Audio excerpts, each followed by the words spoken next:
And welcome, football fans, to another episode here of Tim Reynolds Show's live reaction here for the 2026 NFL Draft. And ladies and gentlemen, this is where Tim Reynolds Show got kicked off just a few short years ago with the live stream of the NFL Draft, and now we're here tonight where we will see dreams come true here with the first round of the 2026 NFL Draft as we get through the first 32 picks in an outstanding first round where we'll see a lot of teams with 2 first-round picks here this evening. And guys, I have heard that there will be a lot of trades here in tonight's first round of the NFL Draft. Thank you guys for hanging out with us on Tim Reynolds Show. Don't forget to please hit that like button and subscribe to the channel. Hope everybody's doing well. All right, let's get things going. Make sure everything's running smoothly here.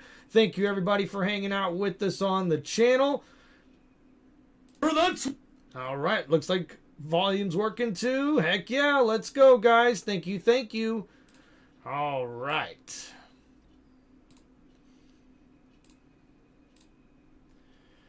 All right, here we go, ladies and gentlemen, as we get ready for the final countdown. Yeah! Woo! I'm excited. So excited. All right, thank you, everybody, for hanging out with us here today.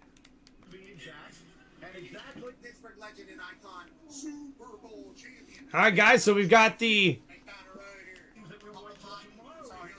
regular draft analysis on, as well as the Pat McAfee show in the background. So thank you guys for hanging out with us here today.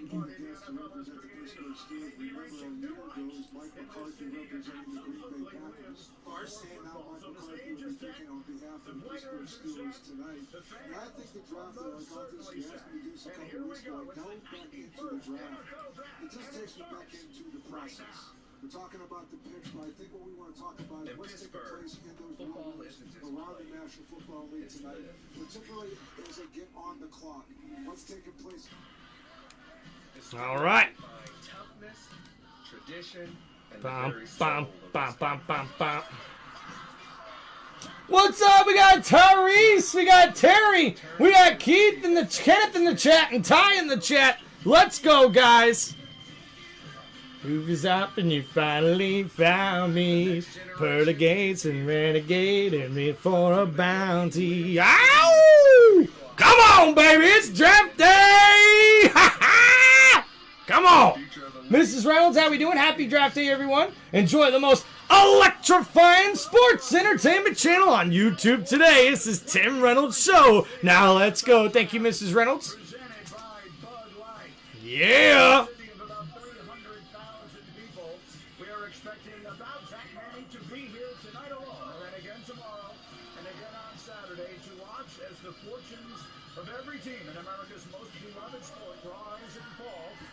Simultaneously, the wireless dreams of 32 young men and their families come true right before your eyes. All right, guys, there's running back Jeremiah Love.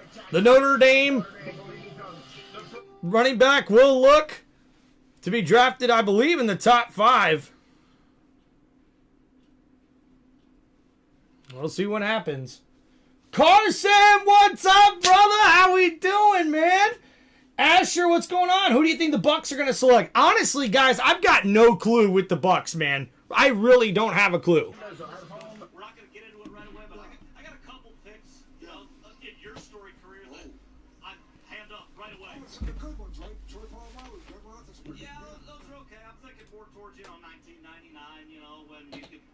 Javon Curse is on the board, Coach. I thought you were a defensive coach. I was saying it for weeks leading up. This guy doesn't do it, and You're talking about Troy? Yes, Edwards? I'm talking about Troy Edwards, He okay? had a pretty productive college career. Okay? To put the Raiders on the clock and officially open the 2026 and 91st. And ladies and gentlemen, here comes the commissioner of the NFL, Roger Goodell, as he's accompanied by Pittsburgh Steelers' own T.J. Watt and Cameron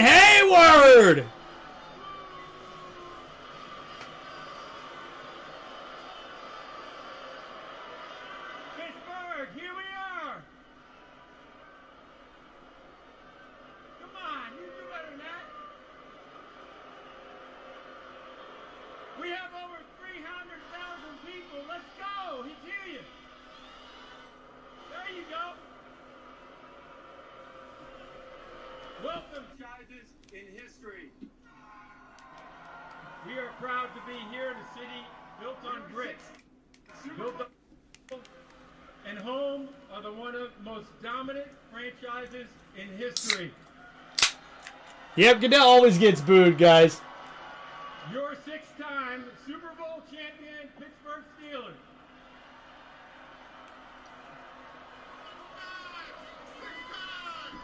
But tonight we're going to celebrate Western Pennsylvania heritage. And as you can see, I didn't come alone. Steelers captain, 8-time Pro Bowler and Defensive Player of the Year, TJ Watt. What's up, TJ? And the heart and soul of the Steelers, Happy draft day, guys. the 2023 Walter Payton NFL Man of the Year, Cam Hayward. Take it away, Cam.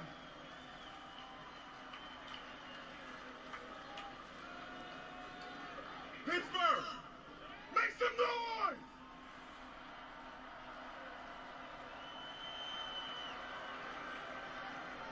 This is Steelers football.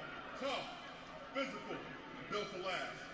But everything we do today is built on the standards set by the legends before us. Let's bring out the men who paved the way to greatness. A Hall of Famer, a true shutdown corner, a piece of the steel curtain. Now, Blunt! All right, bringing out some legends now as we get ready to start the draft. Thank you, everybody, for hanging out here. Now, let's talk some playmakers, some Super Bowl MVPs. Lynn Swann and Hines Ward. Yeah! Two legends at the wide receiver position for the Pittsburgh Steelers.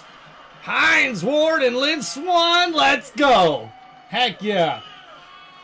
What's up, I'm Broncos. Number 1, We gotta talk Mendoza.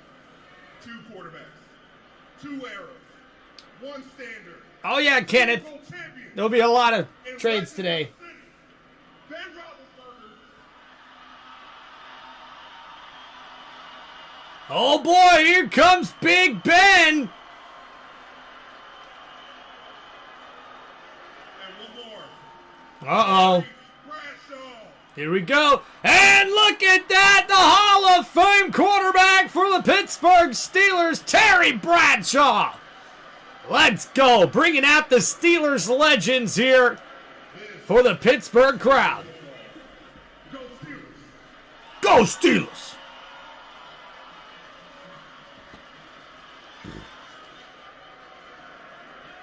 Okay, these players forge the path for the next generation of stars we will welcome into the National Football League starting tonight.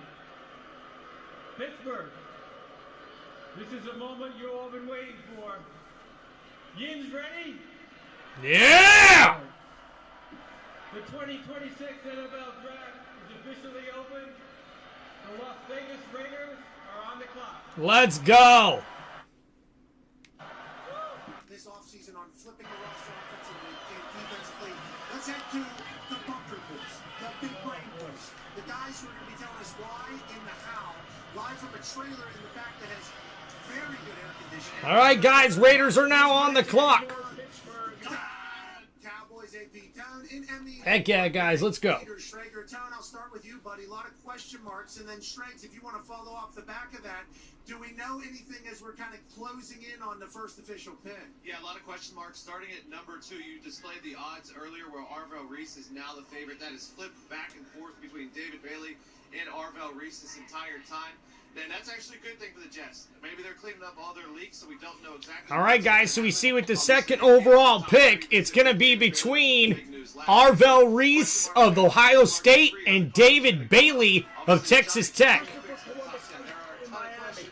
There's going to be a run on tackles. Which And there's is going to kind of be the story. Mendoza down in Miami with his family and Coral Gables. Where they had to move up to get the tackle they wanted. That's going to be the story that I'm looking for tonight. Hey, Pete Tone, I tell you, I am always honored, and I find this to be one of my greatest pleasures to be with this amazing draft spectacular.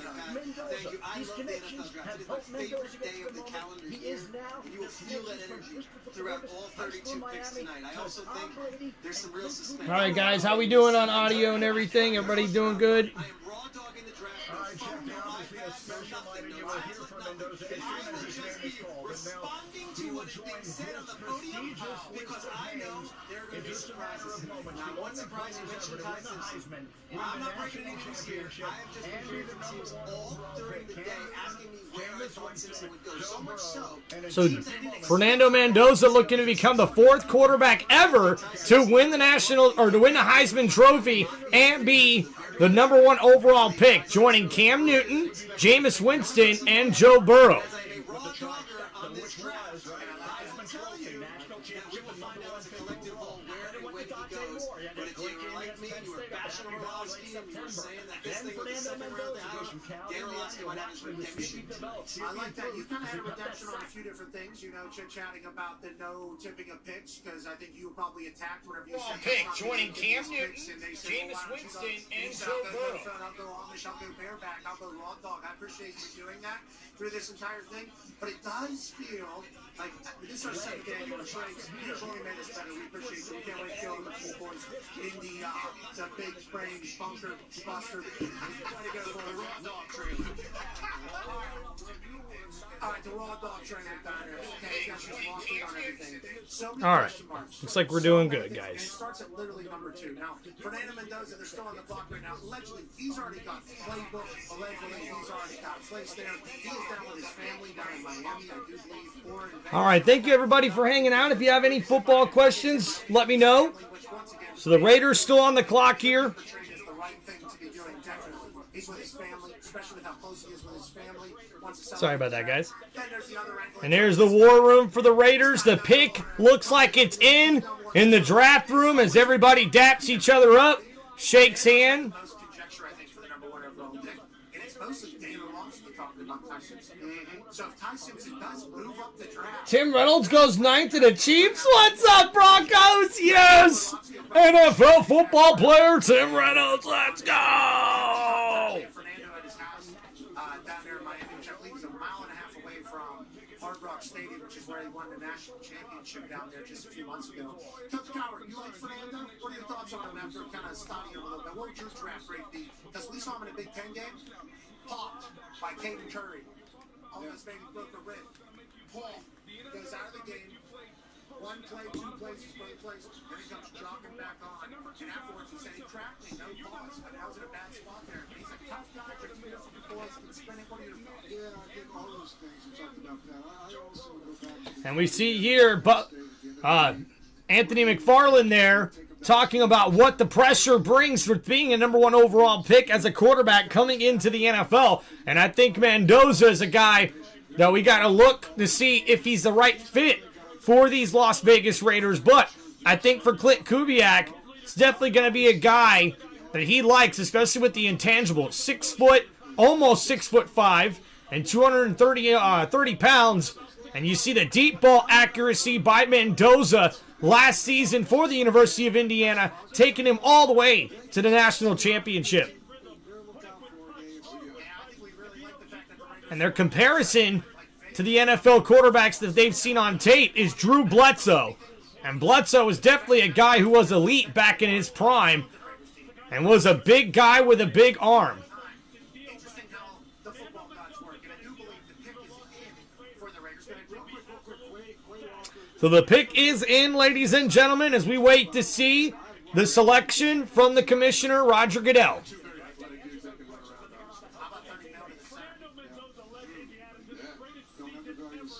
Dude, Ty, what's up, bro? Appreciate that, man. take the pressure off. You got the call protection. Kenneth says pick the races this week in NASCAR. Oh, Talladega, man. It's going to be a big race this weekend for NASCAR. Who's right now? With the NFL Draft, the Las Vegas Raiders select Fernando Mendoza, quarterback from the University of Indiana. Congratulations! And we see the Las Vegas Raiders have made their selection as they pick quarterback Fernando Mendoza. And you see him there celebrating with his family. And the tears rolling down the eyes of the soon-to-be Las Vegas Raiders quarterback. He's Western Pennsylvania guy as well, so shout out to Signetti. We met another Signetti today in our journeys amongst a bunch of Italians. Mendoza, though, special season, Matt Mel, and what he did and where he did it matters. He put Indiana football literally on the map for the first time ever, Matt. Yeah, no doubt. You guys talked about it. I think the big trait of his, obviously the all the intangibles are there. He can deliver the ball on time. He's accurate. We saw what he did throughout the playoffs. He is tougher than a $2 steak coach. How about that? Wow. Everybody celebrating outside. That's so awesome. That's so cool, man. The big family. Wow.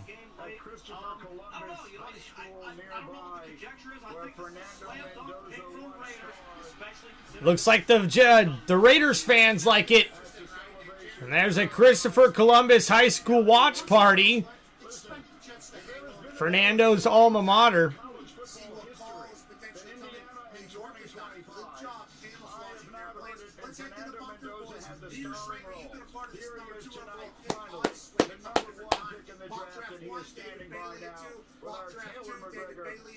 Initial impressions on being the number one pick in this draft. Today, Arvell Reese is on, skyrocketed to be the favorite for Well, thank you so overall. much. Are they In the trained last now? 5 months, What do you think you happens have here, won the Sheree? Heisman Trophy, a national championship, and now you're the first overall pick in the NFL draft. I can only compare this to the trade. All right, now they're interviewing Mendoza. Everyone going into draft day was all in on Mac Jones being the 49ers draft pick at 3rd overall, and then Trey Lance was the surprise pick to some. Now here's the big question mark here is number 2 overall is the New York Jets are on the clock here with just less than 4 minutes to go now for the 2nd overall pick. All along, I'm not getting off David Bailey Island, and yet if it's Alvaro Reese, I will tip my cap and say, well, I guess I did a poor job leading up to this draft. Listen, he was a skater boy. He says, see you later, boys. Avril Reese. And Very complicated. That's an apple. why you gotta be so I understand. Swinging a hot bat. He is. Canadian. He said he's going to be excited. You going Raw Dog's crazy because you could potentially be getting information right now. I'm not checking anything. I'm raw dogging this thing, and I like it better that way. I'll tell you, my information's good. All right, guys. So let's break down the number 1 overall pick here as we wait to see who the Jets are going to select. All right, guys. So looking at here at Fernando Mendoza. Quarterback from the University of Indiana, 6'4", 236 pounds, the number 1 overall pick. Spent 3 seasons at Cal before transferring to Indiana for his redshirt junior season and led the Hoosiers to the national championship in the 2025 and also won the Heisman Trophy. And this guy is a terrific passer here, guys, and look out for him. He was definitely worthy of that Heisman Trophy last year. As we see, he is a first-round talent at the position. His ability as a precise pocket passer who excels under pressure and fits in a former Seahawks offense fits in the offense for the former Seahawks offensive coordinator Clint Kubiak, and I think he's definitely going to be a good fit in this new Raiders offense as well. As we see here, he had threw 38 touchdowns with 0 interceptions in the red zone in 2025. Terrific numbers there by the Heisman winning quarterback, and a big deal and a big move made here, there. And looks like the pick is in now for the Jets, as we'll see who the Jets are going to select. And thank you guys for hanging out here on Tim Reynolds Show. Don't forget to please hit that like button, guys, and subscribe to the channel. To me, that's got The ceiling and the potential, or do you want the guy that knows how to get it done I mean, and the presumption of a David Bailey. I'm going to lean toward David Bailey with the 14.5 sacks. Look, I mean, the statistics are not in the Jets' favor. You're like sack percentage, pressure percentage. They're one of the worst in the NFL. You know what else they were worse in? In terms of taking the ball away. People can make plays on the ball. Getting absolutely bludgeoned in the middle of the field by running backs. They were the worst defense in the NFL as far as linebackers play on the second level. They need both of these guys. The question is, what do they prioritize? Jets. All right, guys, the pick is in for the New York Jets. Let's find out who their selection is going to be. And with the second pick in the 2026 NFL Draft, the New York Jets select David Bailey, linebacker, Texas Tech, and the pass rusher goes number 2 overall.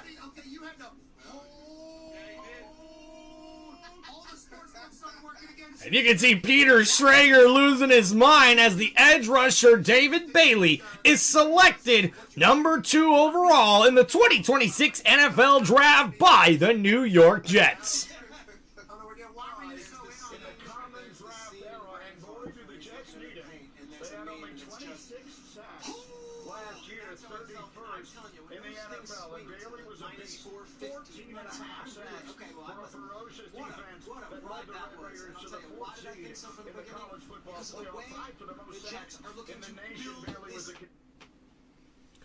All right, guys, so let's go over David Bailey here, the second overall pick here in the draft. 6'3", 251 pounds out of Texas Tech.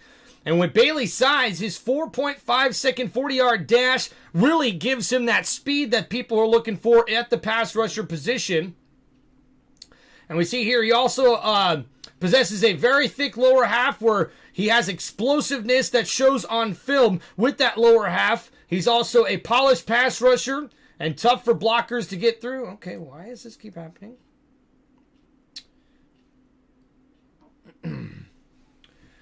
He puts offensive tackles on their heels with the first step, and then his ability to redirect and spin inside and shoot the gap is also something to look out for with his skill set. And he can also harness his speed and power to get a quick push through the pocket and a rush the quarterback the way that you'd like to see these young pass rushers coming into the league.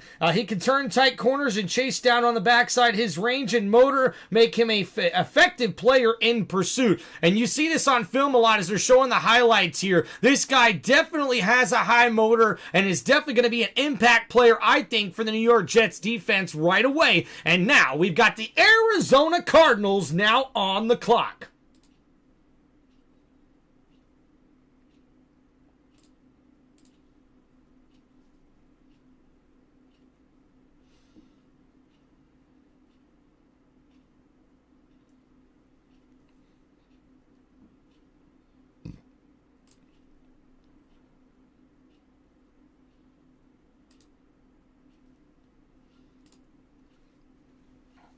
All right, Ty, what's going on? Yankee Kyle, how we doing, man? I think the 40th overall pick goes to the Indy Colts. Heck yeah, man. We'll have to see that tomorrow night. Good evening, Brother Tim. How are you doing, Yankee Kyle? Doing good, man. Brother shared you on the community tab. Thank you so much there, Yankee Kyle. Appreciate you there, brother. For me, man, this is a great experience. This is an awesome opportunity, and I'm just so grateful, man. Shout out all the fans that came out here.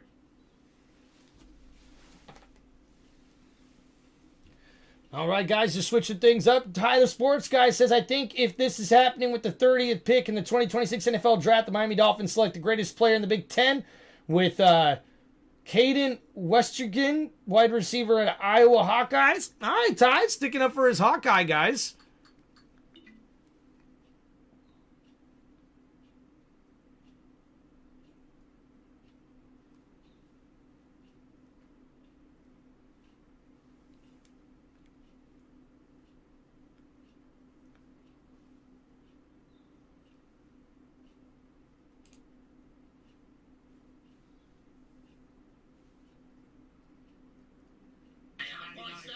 Stranger's talking raw dog. You watch David Bell. He's raw dogging out there. No wristbands, no gloves, no wrist tape. Like Cardell Lake, a great safety. Oh boy, here we go, ladies and gentlemen.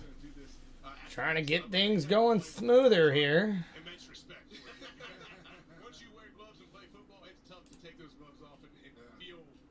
deep and as confident hitting people. This guy's a monster. All right, so the Cardinals are on the clock, and we'll see what they decide to do here with this third overall pick. Now, this could be the position where we see our first trade of the evening, but I don't imagine with this late in the time clock we'll see a trade go down, but you never know. What pick do the Bucks have? Pick number 15 overall, Asher. Thanks for asking there, buddy. And guys, looks like the pick is in for the Arizona Cardinals. Then there was conversation, DN to go, then DN again, and then we'll get a run of something else. What are we eyeing for the Cardinals here at number 3? So there has been a lot of talk about them potentially trying to move back because of you can't take Ty Simpson at 3. But why though? On that note, you're right. A lot of this draft, everyone's like, if you like your guy, Dano likes him. take your guy. That's true. I wouldn't take anyone that Dan Orlovsky likes.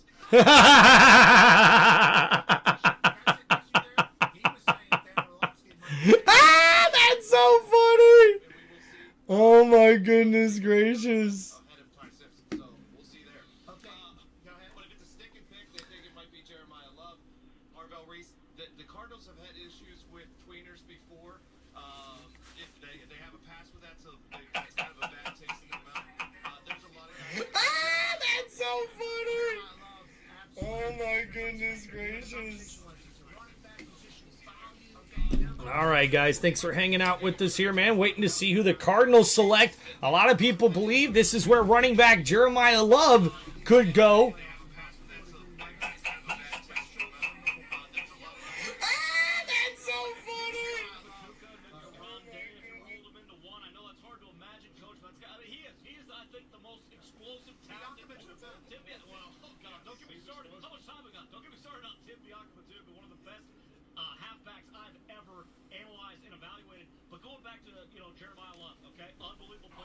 All right, guys, the pick is in. I think if the Cardinals win 3 games, we can just put Michael Zorn in the Hall of Fame, so it doesn't matter anyway. Yeah, you're right. Not a great team, but maybe they'll find a new. And here we go, ladies and gentlemen, the commissioners at the podium. 6th NFL draft. The Arizona Cardinals select Jeremiah Love, running back, University of Notre Dame. So a great pick, I believe, here by the Cardinals. I like this for them. I think he was the safest pick in this draft. He took about what he brings to the table. I mean, he's not just a first and second down back. This guy is also a very good receiver out of the backfield. So he's a guy who'll never come off the field. All right, guys, so let's break down Jeremiah Love here as the Tennessee Titans are now on the clock. All right, guys, so Jeremiah Love. Oh, why do we do that? Why you do that? Okay. All right, guys, so Jeremiah Love, 6 foot tall, 212-pound running back, and this guy's dynamic not only as a running back, but also as a receiver. Great hands from the running back position here as he walks his way up to the stage to hug the commissioner. And see, Love is coming off 2 extremely productive seasons, an explosive runner who possesses great burst and acceleration, the ability to create separation early, and the top-end speed to take it to the distance when he finds the green grass. He's extremely light on his feet, great quickness and agility to maneuver through high-traffic areas. Love has fluid hips and suddenness to make defenders miss the open field too. He displays patience as an inside runner. Love has good vision, and though he will miss the occasional running lane, he has a good core strength and contact balance to break tackles and consistently run with determination and effort. He has an extension of the passing. He is an extension of the passing game. He's receiver-like ball skills, is a good route runner on the backfield. Out of the backfield, he also brings value in pass protection as well, showing toughness and the willingness to square up against defenders at the point of attack. Overall, Love was an extremely productive back at the college level and will compete to be a playmaker at the next level as well. I really like that, guys. I think Jeremiah Love, the most underrated aspect about him is his toughness. I think the willingness for him to be able to attack the passing game as far as being a pass blocker and also being willing to catch the ball out of the backfield to make plays, I think is absolutely incredible, and I cannot wait to see how this guy does in the NFL. I think this guy here, Jeremiah Love, was probably the safest pick in the NFL draft this season. All right, so the Tennessee Titans are now on the clock with their new revamped logo and everything, going back to that like kind of old school Oilers vibe, huh? Is that what Shranks believes will happen? Is that what your mock? Well, your mock was Arvell. It was Sunny and Arvell. It was Sunny, then Arvell at 5. So this is my mock. We're 2 for 2, 3 for 3. Should we just go 32 for 32? Why not? Let's go! I am feeling myself at the Bailey. I swear that was a sweated out one, dude. I liked watching your reaction there. I felt like we learned a lot about you there. At one point, you felt like... All right, guys, thank you for hanging out here on Tim Reynolds Show. Down sounds like me. He had no phone to distract him either. He was living in that moment, in that trailer. Beautiful. With the Bunker brother. Maybe Bucks make a trade and move down. Heck yeah. Oh, Tyrese, I'm so sorry to hear about your grandma, man. Who did he have at middle linebacker in San Francisco? I'm not saying that's who Sonny Styles is. Well, thank you for hanging out with us, guys. If you have any questions or shout-outs or any NFL draft questions or anything like that, guys, please let me know in the live chat here. Appreciate you guys hanging out with us. Now, I think Sonny makes a lot of... Just real quick, he's obviously Fred Warner is who he's talking about, but also he was a big Tremaine Edmonds fan coming out of the draft that year and loved the way that he played. So Saleh, his defense is that, but that said, if I know a solid defense, it's waves of pass rushers. Just keep it coming. Keep it. So either one of those guys can make sense, and I'll throw out another. Ty says, if not Arvell Reese at 4, then probably Caleb Downs or Jordan Tyson. I don't know, man. I've heard a lot of good things about Jordan Tyson, but I think that might be too high for him to get selected. But the pick is in. Dude, Tyrese, absolutely, man. Prayers to your grandma. I really do hope, man, that she gets better soon. So, looks like Ian Rappaport is reporting the Titans are sticking and picking the 4th overall pick rather than trading. So, that means, I guess, they must have really seen some offers come in that weren't that great for him. Obviously, they've kind of had self-inflicted wounds along the way, but it does feel fresh. He's a defensive guy. Does that make you lean? He's obviously going to go defense here. Yeah, I think Arvell Reese is the guy. All right, guys, I really do think that we're going to see the Titans go to defense here. I think Arvell Reese is probably a guy that will get the selection here, and we'll see.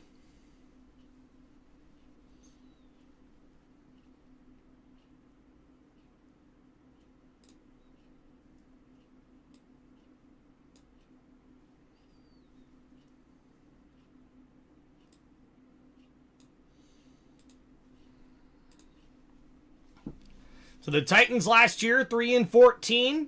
They hired head coach Robert Saleh and a new offensive and defensive coordinator with OC Brian Daboll and DC Gus Bradley.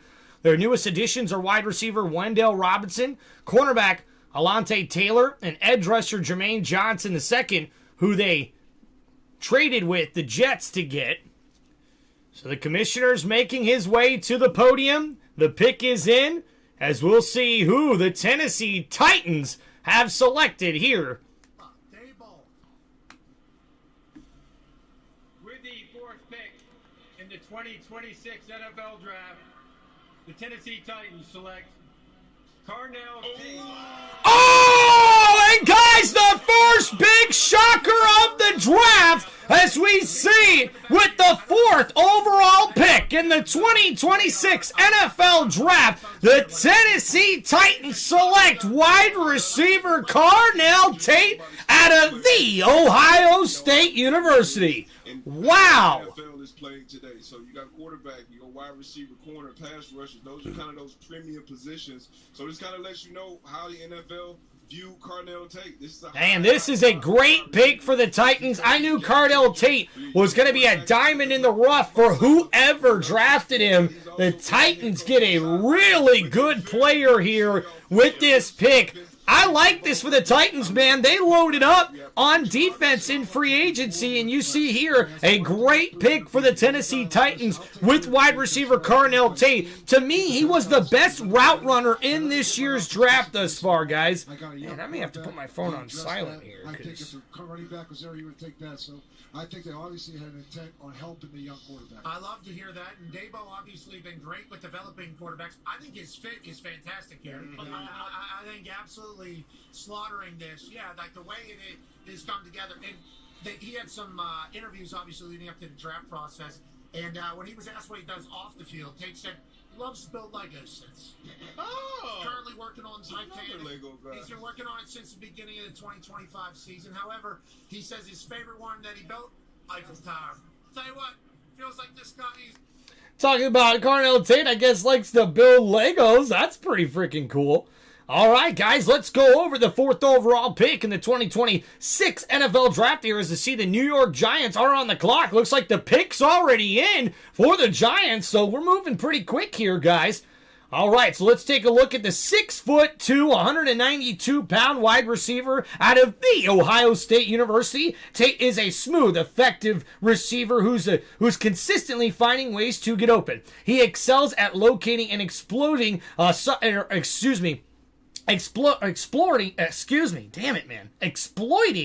soft spots in zone coverage and is a polished route runner. He knows how to attack defensive backs for leverage, and Tate isn't afraid to add tempo to his routes, and though he's not overly explosive, he can stick his foot in the ground and make crisp cuts at the top of his routes. Tate displays exceptional hands and ball skills on film, providing a reliable target who is strong at the catch point. He's made 10 contested catches in 2025, possessing the strength and concentration to make those catches in traffic over the middle. And that's definitely one of the things that is in his repertoire. This guy is not only a great route runner, but also a guy that is not afraid to go up and make those tough catches, especially those ones over the middle, like that slot wide receiver kind of does, where he's able to kind of go up there, make the catch, take the hit, and come down with the football. A really tough wide receiver, but a great route runner here in Tate.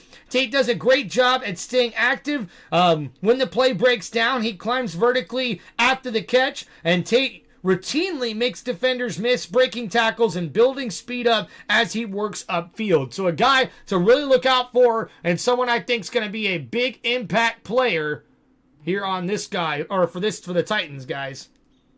All right. So the Giants are now on the clock. The pick is in. And we'll see who the Giants are rolling with here at the 5th overall pick here in the 2026 NFL Draft.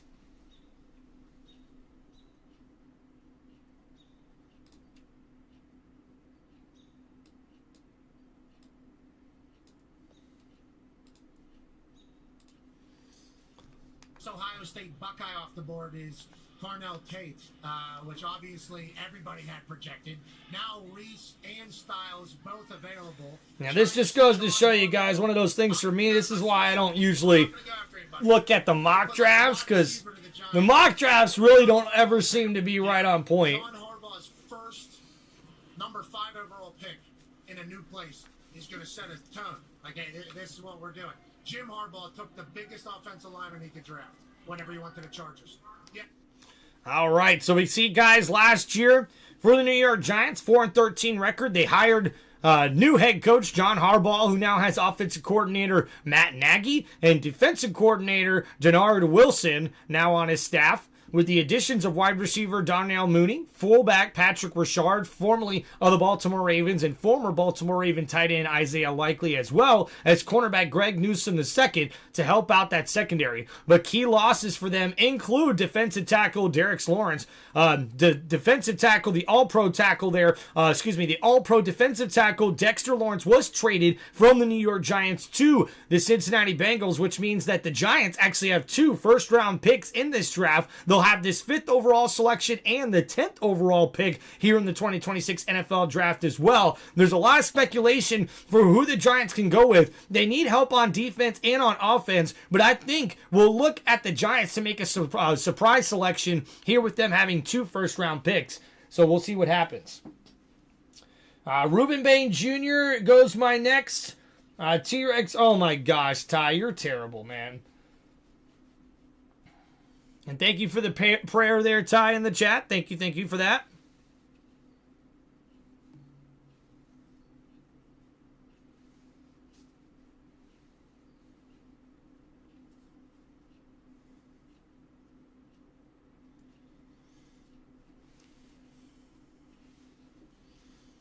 Any of the bunch, and I'll be happy.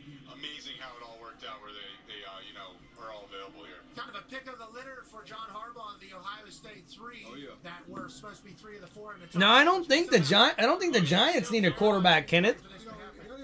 they've got Jackson Dart right now. Dart's a rookie last year, so coming in his second year. Capital right now. And so, you know what? I'm listening to what you have to say. Because I'm comfortable with any one of those 3 Ohio State guys. I like that thought, and we're just hearing now the pick is in, so they're not doing any draft. But a good idea, though, Coach. I'm with you. Well, if the Cowboys, like, are they going to trade with the Cowboys? Cowboys feels like was one of those teams that would move up. Would you ever do that in the division? No way, right? They're going to move. Oh, what's that? Is that it? What's that? They're going to move and probably move with the receiver that they have decided to be on. Look at that. He's really looking up, grinning his ass off. There's a reason he signed that tender today. The franchise tag, George Pickens did get signed today for the Dallas Cowboys. Yeah, guys, that's right. They're talking about wide receiver George Pickens possibly being a pick in a selection, or up for trade, I should say, for a pick in a selection here in the NFL draft, as the Cowboys could possibly look to trade up. Lake, what's up, man? Timbo here. Here we go, bro. Heck yeah, man. Good play by Goodell here. In partnership with the Tragedy Assistance Program for Survivor, TAPS, one of the NFL Salute to Service partners, we are honored to recognize the surviving family of United States Army Major Paul C. Volke. Oh, that's awesome. Way to go, NFL. Way to go, man. Honoring a military family. All right. If Diego Poverty University Iowa beats Vanderbilt, then goes next, I will laugh. Okay, Ty. All right, guys, if you have any NFL questions, let me know. Major Volke was raised.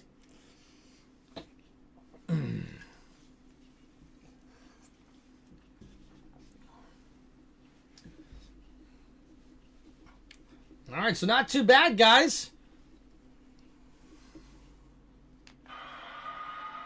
With the 5th overall pick of the 2026 NFL Draft, the New York Football Giants select Arvell Reese, linebacker from Ohio State University. And look at that. Arvell Reese is the 5th overall pick in the 2026 NFL Draft to the New York Football Giants.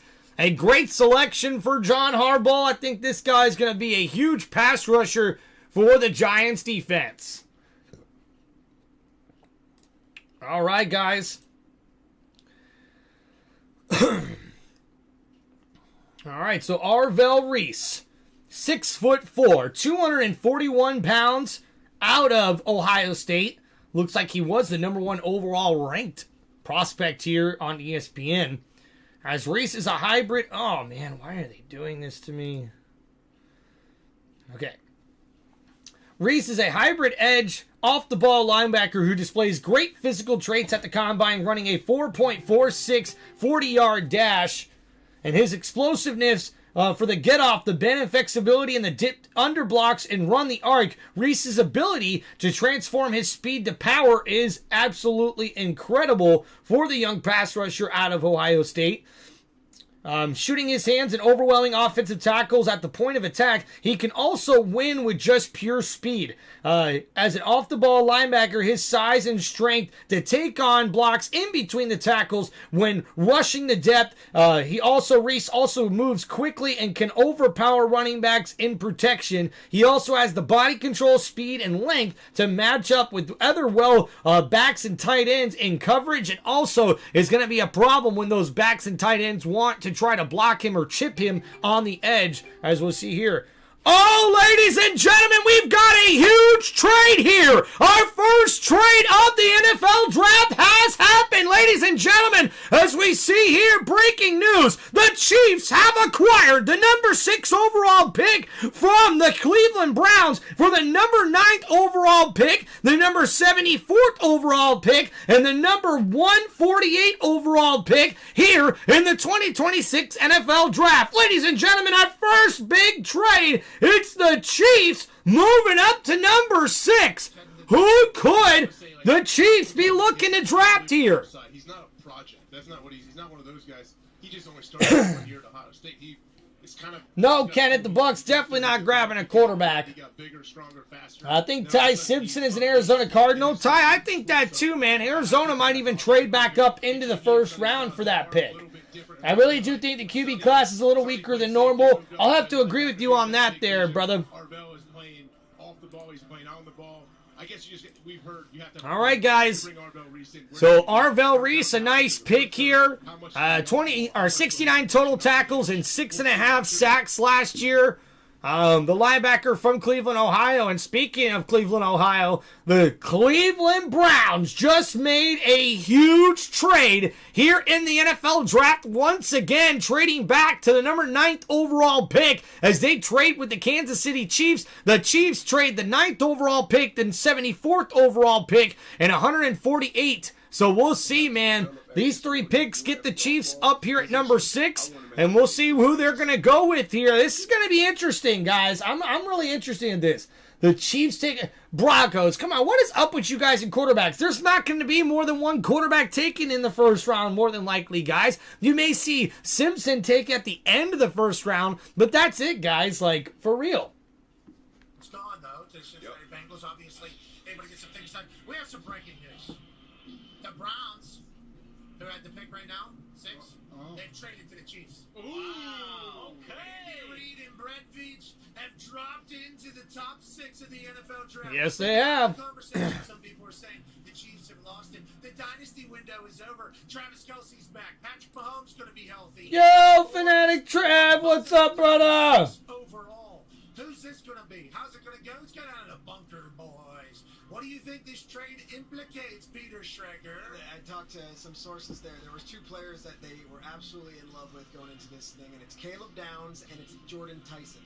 It's one of the 2. I don't have the player. I'm raw dogging this thing. It might be Sonny Styles. They never thought he would fall all the way to 6, but I would think it's the wide receiver or the safety to kind of be the captain of that Steve Spagnuolo defense. Coach Carr says Caleb Downs. I mean, listen. I mean, Spagnuolo, he would love to have Caleb Downs. You know, the one thing about having him, this is a guy, again, So, guys, we're hearing here from Peter Schrager as the pick is in. It looks like they could have traded up for the safety Caleb Downs out of Ohio State. We'll see what happens here. And with the 6th pick in the 2026 NFL Draft, the Kansas City Chiefs select Mansour Delane, defensive back, LSU. And ladies and gentlemen, the surprises continue to happen here. And this shouldn't be much of a surprise after the Chiefs traded away Trent McDuffie this offseason. Now they trade up into the first round to get the player they want. And we see Mansour Delane is selected out of LSU, Louisiana State University, from the SEC. Went over to the Rams, became the highest paid cornerback in the National Football League. Fanatic Trev, we doing good, brother? Hope you're doing well. As we see, the Washington Commanders are now on the clock with the 7th overall pick. And ladies and gentlemen, looks like the pick's already in. But let's go over the last selection here, ladies and gentlemen. Thank you so much for hanging out with us today. Free agency time and time again, so now you have a young one you can develop, hopefully paid, 4 or 5 years later. But he's a plug-in. All right, guys, so a trade with Cleveland here. So, Mesidor. Mansour Delane. 45 total tackles, 2 interceptions, 11 passes defended last year for the 6-foot, 190-pound cornerback out of Maryland. And we see Delane here is a physical, competitive corner who excels in pass coverage, showing his ability to mirror the receivers and release the stay in their back pocket. He is strong at the top of the routes, and when closing off coverage with the ball in the air, Delane is quick to turn his head and locate it. His timing and body control really stands out on tape. He leading to 11 passes defended in 2025, and he had 6 interceptions this past 2 seasons. And as a run defender, Delaney is aggressive and does not shy away from contact, but he will miss some tackles and get stuck on blocks. So we'll see here, Delane's going to have to work on his tackling skills and also being able to compete with those big, giant wide receivers in the NFL. But now we move on to the Washington Commanders, who are now on the clock with the 7th overall pick in the 2026 NFL Draft. Dylan, how we going, man? He said, Tim, how's it going on the draft tonight, man? I'm back with you tonight. I've been here with all weekend. Thank you, Dylan. Appreciate you there, brother. Randall Cunningham, pretty good quarterback. What's up, Fanatic Trev? How we doing, brother? All right, so the Chiefs make the first trade here in the 2026 NFL Draft as they trade up to number 6 overall with the Cleveland Browns and take Mansour Delane, cornerback, LSU.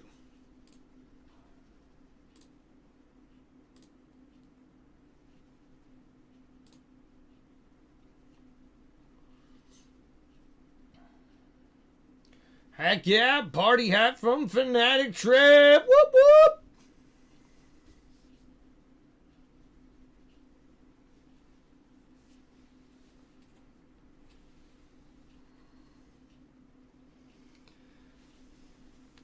$148 for them to bring in DB to replace in that Spags defense. Go ahead, Tone. Yeah, you were just talking about their needs. So I was looking at, they are bottom 6 in scoring defense in 2 of the last 3 years. They were 27th last year, and then 10 takeaways was the second fewest last year. So would not be surprised if they go defense, but also their only wide receiver is really Terry McLaurin.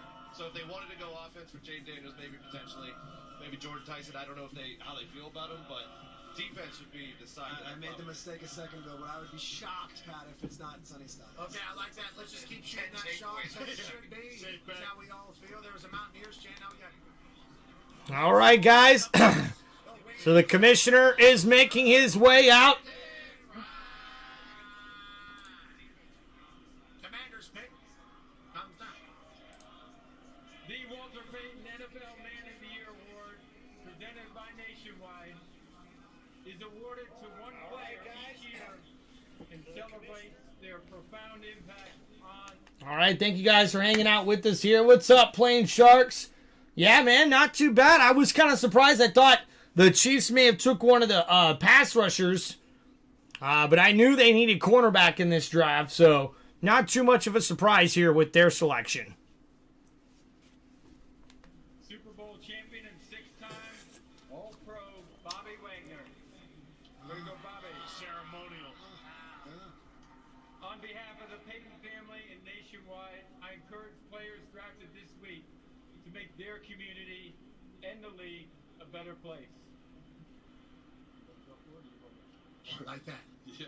With the 7th pick in the 2026 NFL Draft, the Washington Commanders select Sonny Styles. And ladies and gentlemen, Sonny Styles finally comes off the board here with the 7th overall pick. The Washington Commanders select the linebacker out of the Ohio State University. All right, guys, let's go over Sonny Styles and see what the Commanders are getting here with their first round selection. Mr. Fulton Tim, me and my mom are going on vacation this weekend, but we'll be back home in Indiana this Sunday. Please keep us in your prayers. Heck yeah, Mr. Fulton, thank you. All right, guys, looking at Sonny Styles. So 6'5", 244 pounds, a playmaker for the Ohio State Buckeyes last year and the year before that. As you see at the Combine, Styles ran a 4.46 40-yard dash and jumped 43.5 inches in the vertical and posted an 11'2" broad jump, which is very impressive. He has the strength to hold his ground and the length to stack up when tackling or when taking on blocks between the tackles. As a run defender, he is quick to trigger and fly into the backfield when he's walked up into the gap. Styles also has a good range for a non-stop motor, allowing him to make plays sideline to sideline. In coverage, he breaks well on the ball when dropping into hook zones and getting into the flat. Styles also has the frame and length to match up with tight ends, along with the speed to stick with running backs. He shows the ability to deliver violent hits over the middle and is capable of separating receivers on the ball. Overall, Styles has a complete skill set and should be an immediate impact player. All right, so a good pick there from the Commanders, and now the New Orleans Saints are on the clock.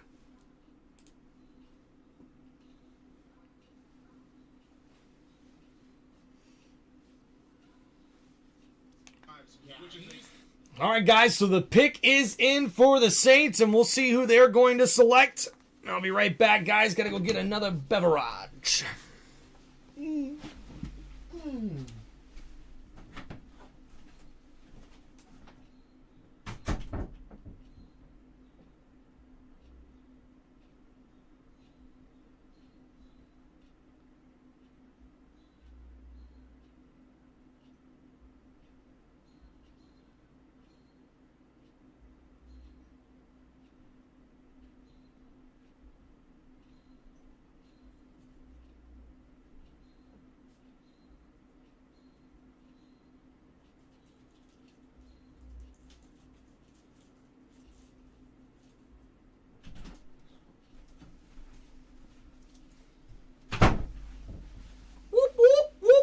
It's a draft party. Whoop, whoop, whoop, whoop. It's a draft party. Whoop, whoop, whoop, whoop, whoop, whoop. It's a draft party. I said whoop, whoop, whoop, whoop, whoop, whoop. It's a draft party. Draft party. Draft party.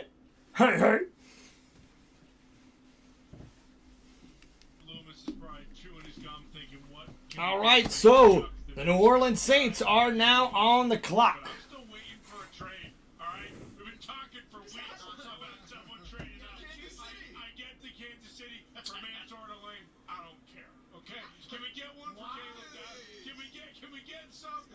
Just a little bit of exclusivity there. Just a little bit, okay? I love it, and it's great. And it's so fun to celebrate the Chiefs doing cool stuff. Let's get some. Can we get Jerry Jones?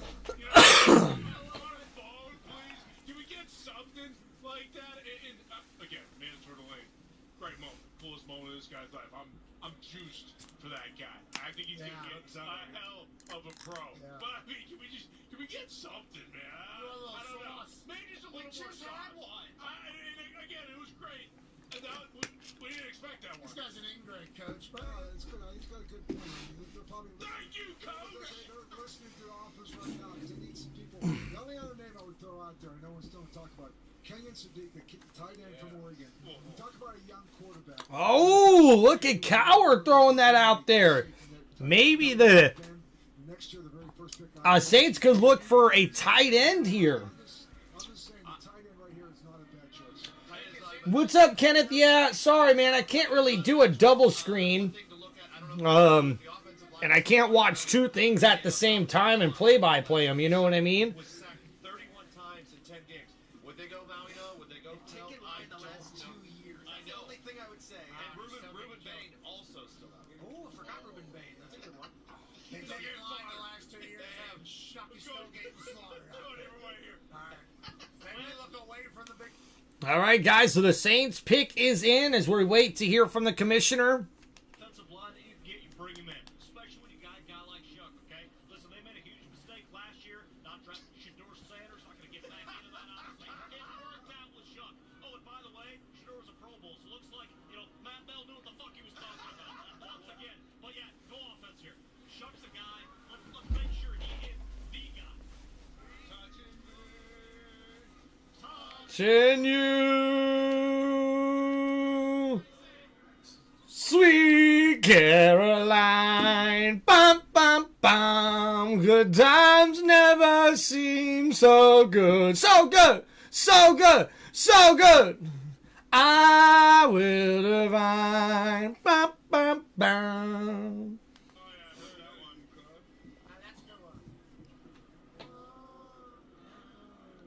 We need a big guy to get drafted so we can get AQ out here. Maui Noah has looked out and everybody up, by the way. If you've noticed while players are walking. Good vibes back here. Maui Noah is the one. The mana he is kind of resonating is huge. Maui Noah, maybe great team guy, would expect nothing less from an offensive lineman. We do have an offensive lineman analyst that has traveled here back to his hometown.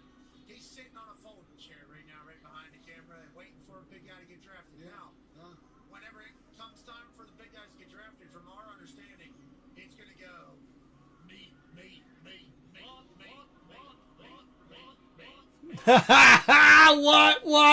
What?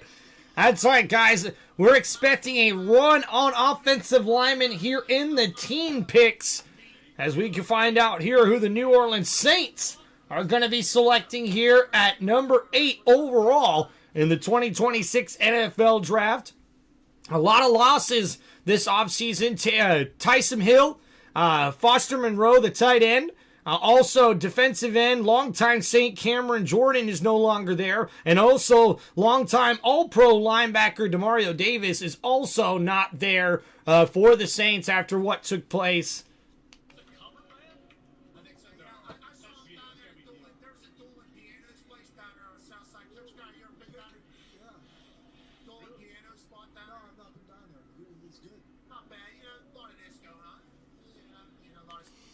All right, guys, so waiting to see the pick here for the Saints. Hope everybody's enjoying their NFL Draft Day here for the first round as the commissioner makes his way to the podium.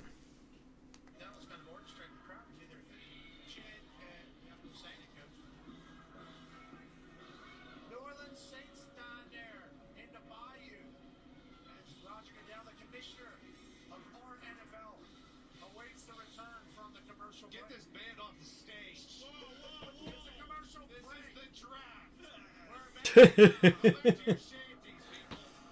draft. All right, with the 8th pick in the 2026 NFL Draft, the New Orleans Saints select Jordan Tyson, wide receiver, Arizona State. Wow.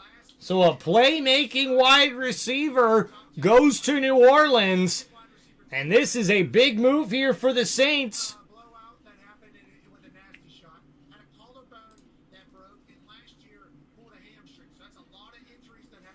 So this guy, the only knock on him was a little injury prone, but a playmaker nonetheless out of Arizona State. Jordan Tyson, as we'll go over the prospects selected with the 8th overall pick here in the 2026 NFL Draft. All right, so Jordan Tyson, 6'2", 203 pounds.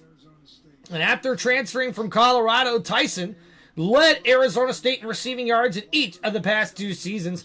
His college production was still limited by injuries, including a torn ACL, broken collarbone, and hamstring injury. And as a route runner, Tyson's quickness off the line of scrimmage allows him to win early with early positioning, and he does a good job coming out of his cuts flat and not drifting upfield.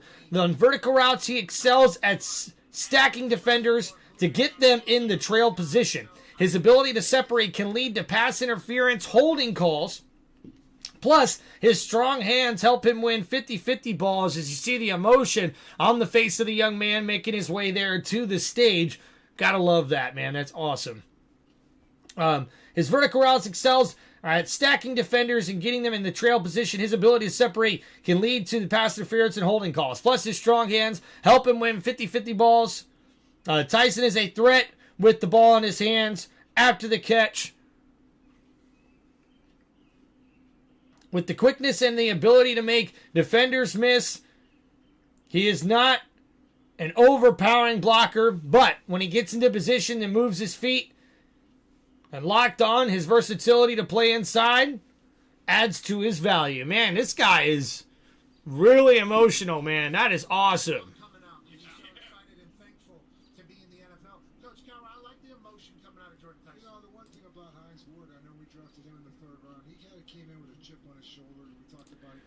All right, guys, so Cleveland now on the clock, but the pick is already in.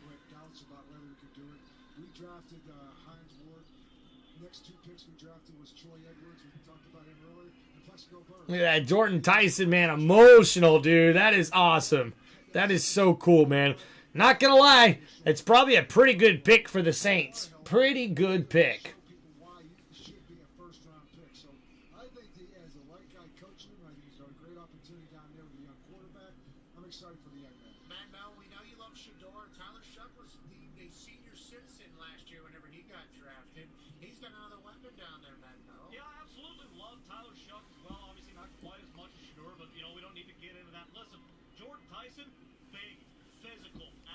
Tried to knock this young man down because of the injury. So that emotion coming out is somebody believed in him when everybody during the process says they won. And I love that for him. Let's hear from the Marion Fine Boy. Takes us down to Laura, who's standing by with Jordan Tyson. Jordan, you're out here singing. We saw you overcome with emotion as you were making the walk. What were you thinking in those moments? I'm just so thankful, so blessed. The Lord's doing work on me. He's not done. I'm just gonna keep this thing rolling. I'm gonna give it my all, and that's all I can do. What can you say to those out there who may deal with adversity, injuries in this game, some of the things that you've handled about perseverance? The Lord said it's gonna be hard, and you have to persevere. Life is not easy. Keep going, boy. You got it. You strong. I promise you, you're so strong. Just keep going. You got it. Congratulations. That's awesome, man. Love that. Love that, dude. That is awesome. Way to go, Jordan Tyson. Congratulations, man. Accomplishing your dream of being an NFL player. A first-round pick, the New Orleans Saints, with a very good selection here in the first round.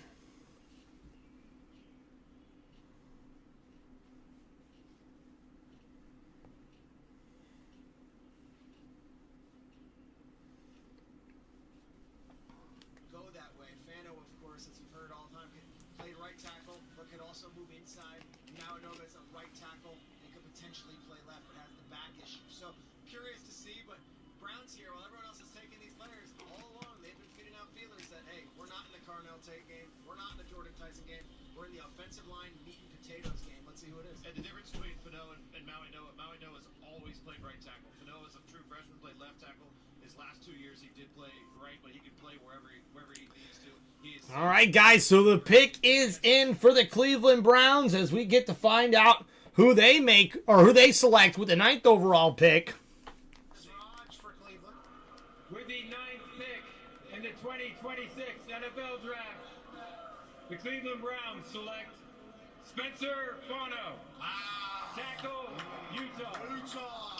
2025 unanimous All-American, 5th Utah player all-time to earn a distinction, and first player in Utah history to win Outland Trophy. Joining us now, ladies and gentlemen, is our offensive line specialist. Man who's a Super Bowl.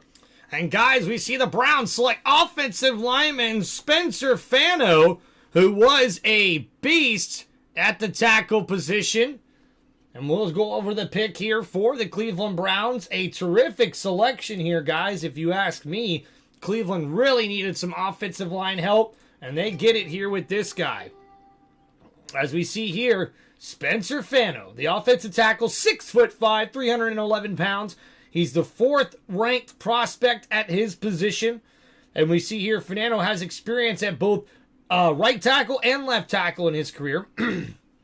He had a strong performance at the Combine, tying the 2nd fastest 40-yard dash of all offensive linemen with 4.91. Excuse me. Fano is fluid and tight on his feet. He has the ability to roll his hips and play with power at the point of attack. He shoots strong, quick hands to harness a firm punch. And he has a very good core strength to recover when knocked off balance. While run blocking, Fano is a great change of direction of skills and at the 2nd level, as well as getting up to that 2nd level with his playmaking ability and his skill set. He will play positionally around leveraging defenders based on his personal versatility and strength.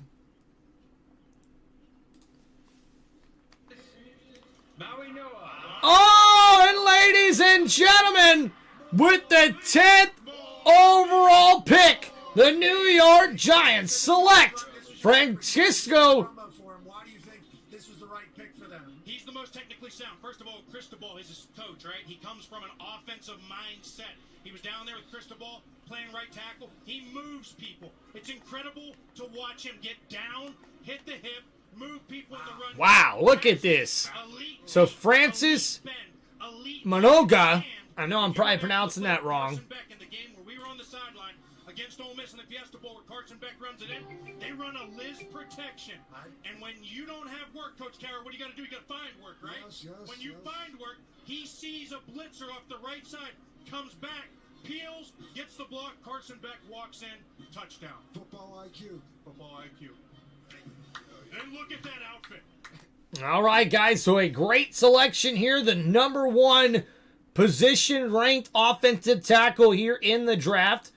As we see here, he's light on his feet and can quickly get to the depths to reach his landmarks when kicking out to meet speed rushers. He plays with strong hands and strong hands inside and great ability to sustain blocks. He also plays with good balance, allowing him to change direction to mirror in pass protection. When bull rush, he can anchor and hold the point of attack, securing a clean pocket in the run game. He displays a quick first step and has the size and power to drive the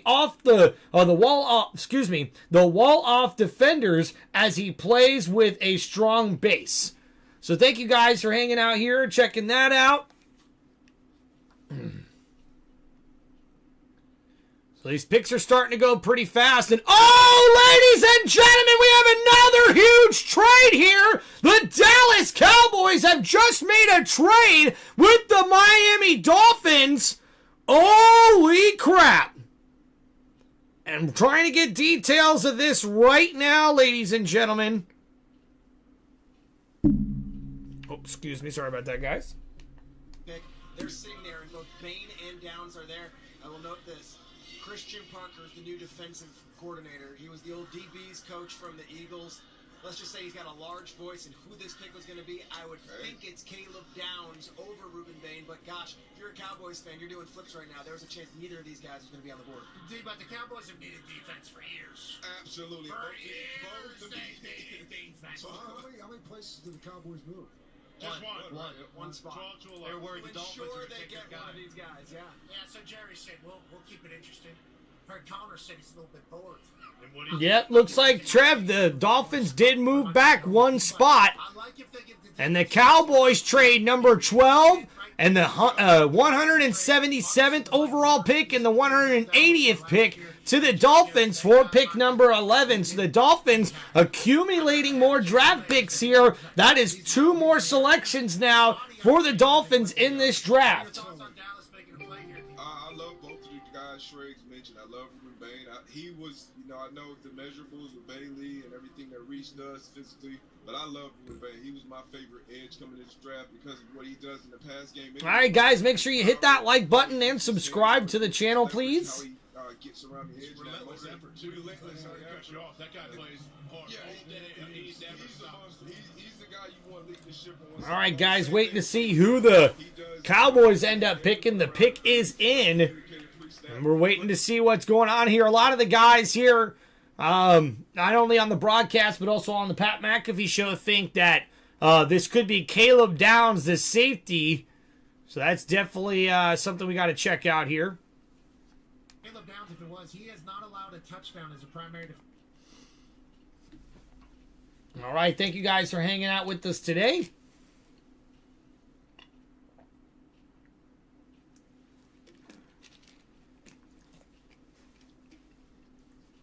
Bain now? Hey, when he decided he wanted to take over that Texas... Yeah, Ruben Bain's one of those guys. I thought the Bucks would definitely check out. Thank you, Asher. Appreciate that. I thought the Chiefs were going to go pick Ruben Bain Jr. Yeah, Asher, I did hear the Chiefs connected with him, but when the Chiefs traded up, I figured it wasn't him because you could have got him where the Chiefs were there at 9. So the Cowboys are on the clock. A lot of defensive losses. I'm imagining that this trade here is for a defensive player for the Cowboys. Dude, I'm telling you, Ty, that was a beautiful message by Jordan Tyson. What's up, Buddha? Corey, how we doing, brother? One of our members here on Tim Reynolds Show. Back there, Miami, you got 3 guys, and one of these guys goes, like, we have 2 guys, like, let's get some draft capital and be able to move back up. So, I mean, I think getting more capital right now, you can see what people are doing. They're not moving far, but they're moving just enough to get a guy moving down. A lot of people are moving back down to get someone. Field Yates has full draft compensation for the Dolphins-Cowboys trade. Dolphins get trade pick 11. Cowboys traded also 177 and 180, which, to Coach Cowher's point, could bundle later or just take more shots at the field, which everybody says is a deep middle of the draft phase. So they swap picks. Yeah, so we see here the Dolphins swap picks there with the Cowboys. They get 2 late-round picks which is supposedly the deep part of this draft this year. I like this move for the Dolphins, man. Right now, the more picks that they can accumulate, that helps them with their terrible salary cap situation now after letting go of Tyreek Hill, Tua Tagovailoa, and also trading away Jalen Waddle. Who do you think is going to get the Cowboys? I think this is Caleb Downs, the safety. I really do. I think they're going to go with that. That's kind of my thinking here for the Cowboys. Agree. You know, Caleb Downs, your defense has been hammered dog shit for a long time now. Take the guy who a lot of people think is a gold jacket. And if you're the Dolphins, you know, you talk about all those picks, they're going to need to hit on, you know, they need about 12 to 14 new starters. What? So, you know. There's only 22 starters. I know. So listen, I get it. Sully's at the wheel. I understand. You know, I'm very, very familiar with him. Jeff Hafley. Boy, next year's going to be fucking tough for those guys. It's going to be tough for them Dolphins, man. Keeping a guy from the Hurricanes in Miami, if that was to work out, would be great for team everything. Absolutely. Now listen, the edge rushers, and I think Caleb Downs is the guy to me. I thought he was a top 10 pick. Yeah, guys, I'm kind of shocked here to see Caleb Downs has fallen this far. I wonder if this is who the Cowboys are going to go with, man. This is a big playmaking safety out of the Ohio State University. I think he also started his college career at Alabama, so. All right. In the 2026 NFL Draft, the Dallas Cowboys select Caleb Downs. And there it is, ladies and gentlemen. The Dallas Cowboys select with the 11th overall pick in the 2026 NFL Draft, safety Caleb Downs out of the Ohio State University. A great pick here for the Cowboys. He studied Brian Dawkins, Charles Woodson, and Ed Reed.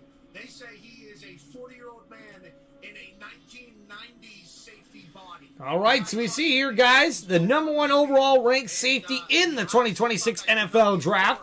He's... Jesus, sorry about that, guys.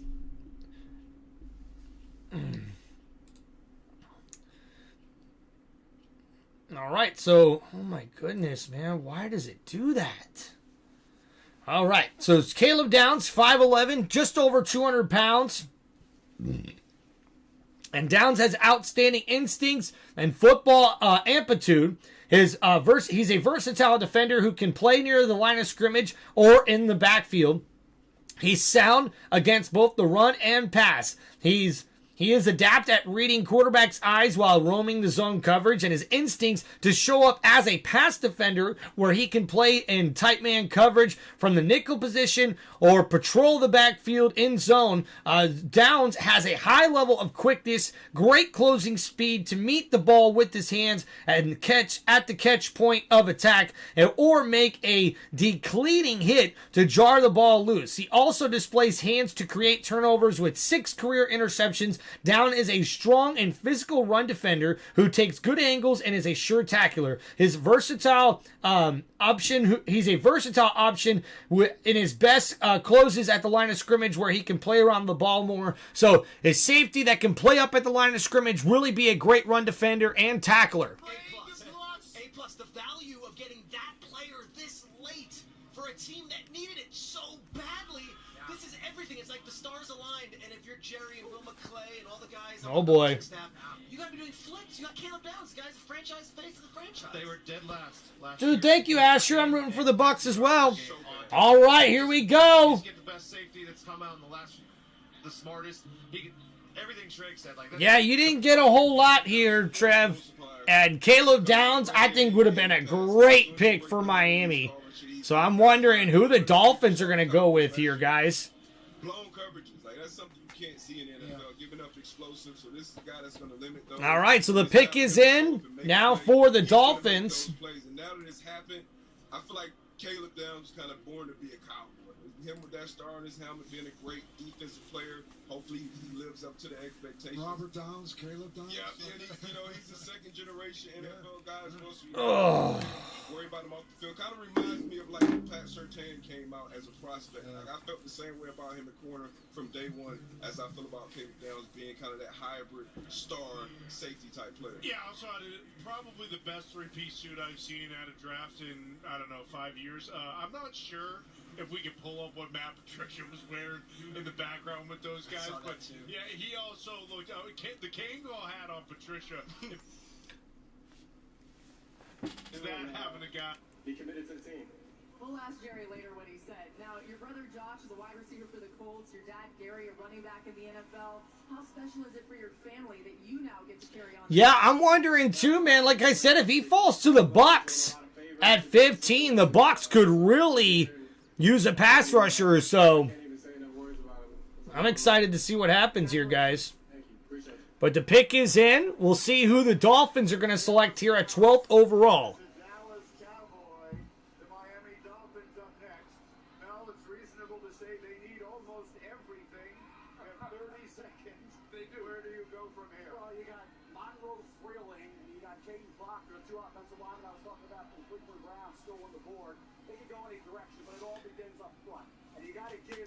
So we see here the Dolphins, 7-10 last year, hired new head coach Jeff Hafley, and offensive coordinator Bobby Slowick, and defensive coordinator Sean Duggan. Losses include quarterback Tagovailoa, wide receiver Jalen Waddle, safety Mika Fitzpatrick, edge rusher Bradley Chubb. New additions include quarterback Malik Willis, wide receiver Tutu Atwell, and here's the commissioner.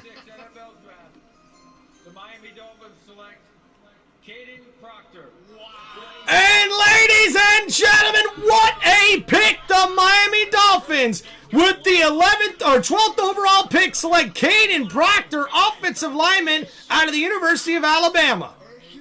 Alright, so we always talk about a potential gets you fired, so hopefully this isn't a move where you take a guy who has massive potential. I talked to plenty of people that said the good on this guy. When you watch the 10 plays a game that he is... Oh, thank you, Ivy. It is Tristan Wirfs. But there is some laziness. There is some get beat inside. There's some get beat around the edge. There's a little bit of that. So you're taking the 10 plays where you see elite, and you are betting that this is going to be your franchise tackle. This is a guy that struggles with weight. Plenty of character concerns. You heard Nick Saban say that. But he's going to Miami. This is a perfect place to sweat it out. Perfect place to sweat it out. But you gotta go to the beach, so you gotta be in shape. This guy does have elite bend and elite power. When I turned him on against Georgia, first game that they played Georgia this season, he was bending down and taking people off of the ball. Now, again, that's one of the 10 plays where he's elite, but you got... But at Alabama, there was too many missed opportunities. All right, we got to get this back on the Uspen. Got to get it back on the Uspen. What do you think, Trev?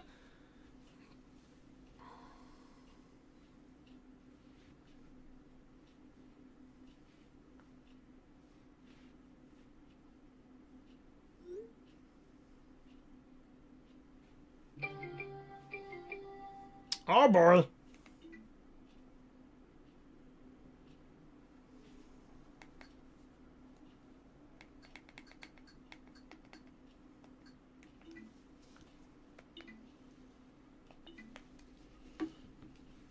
You like it, Trev? I think so too, man. Great pick, I think, for the Dolphins.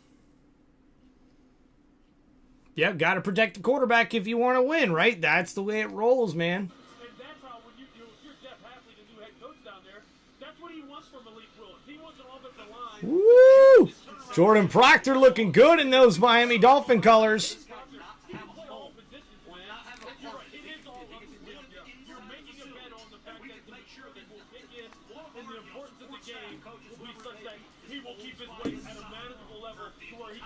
All right, so let's go over the Dolphins pick here, guys, as these picks are starting to roll here. The Rams on the clock, but the pick is already in for them as well. All right, so here, Caden Proctor, the offensive tackle here out of the University of Alabama. All right, so we see here 6'6", 352 pounds, the third overall ranked offensive tackle here in this draft. Proctor is a multi-year starter at left tackle and has elite size and strength. He has massive lower half and is fairly light on his feet for his size. He's a powerful tackle who can maul defenders. Proctor is strong enough to recover and anchor when he gives ground initially. And he has upper body strength to knock pass rushers off balance with his hands against the run. He can wall off and root out defensive line when his technique is sound. He's an excellent fit for a man/gap heavy run scheme. Overall, he's a massive lineman who can play on the edge or move inside if needed. And a lot of people do think that Proctor could be better on the inside at a guard position. So we'll see what ends up happening here. Congratulations to the Dolphins. And guys, we see here, now the Rams are on the clock here at pick 13 overall. His name called. Will we have a second quarterback? So, I think if you have the right now as we continue, round one of the NFL Draft on ESPN. I hope that is the story. They keep in the Hall of Fame. Good luck to Dave Proctor and the new Miami Dolphins. Now, Dun, dun, dun, dun, dun, dun, dun, dun, dun, dun, dun, dun.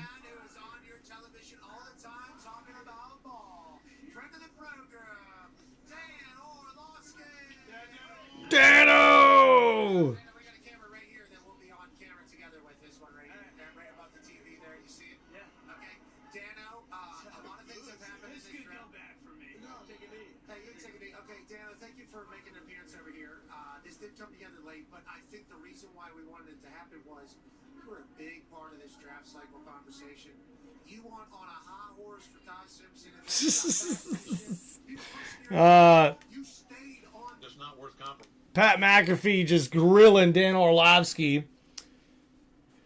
Oh, Plain Shark says Dolphins with a bad pick. Well, they did. There were some negative things to say about Proctor, man. It was like there were some plays he took off that he didn't take seriously. He's got to get back in shape as well. So there are some knocks on the guy, even though he does have some pretty good talent. But we'll see what happens down in Miami. They're trying to change the culture down there, so they're going to have to make sure that they bring this guy along and train him properly to make sure he's NFL ready. But hey, Dolphins trade back one spot, get a couple more picks here for the middle rounds of the draft, which should help them out with their depth, especially with their cap situation for the Miami Dolphins. So I appreciate you guys hanging out here. If you guys have any football questions or shout-outs, please hit me up here with those super chats on Tim Reynolds Show. And don't forget to hit that like button and subscribe to the channel. Please help support the channel any way you guys can. Really would appreciate it.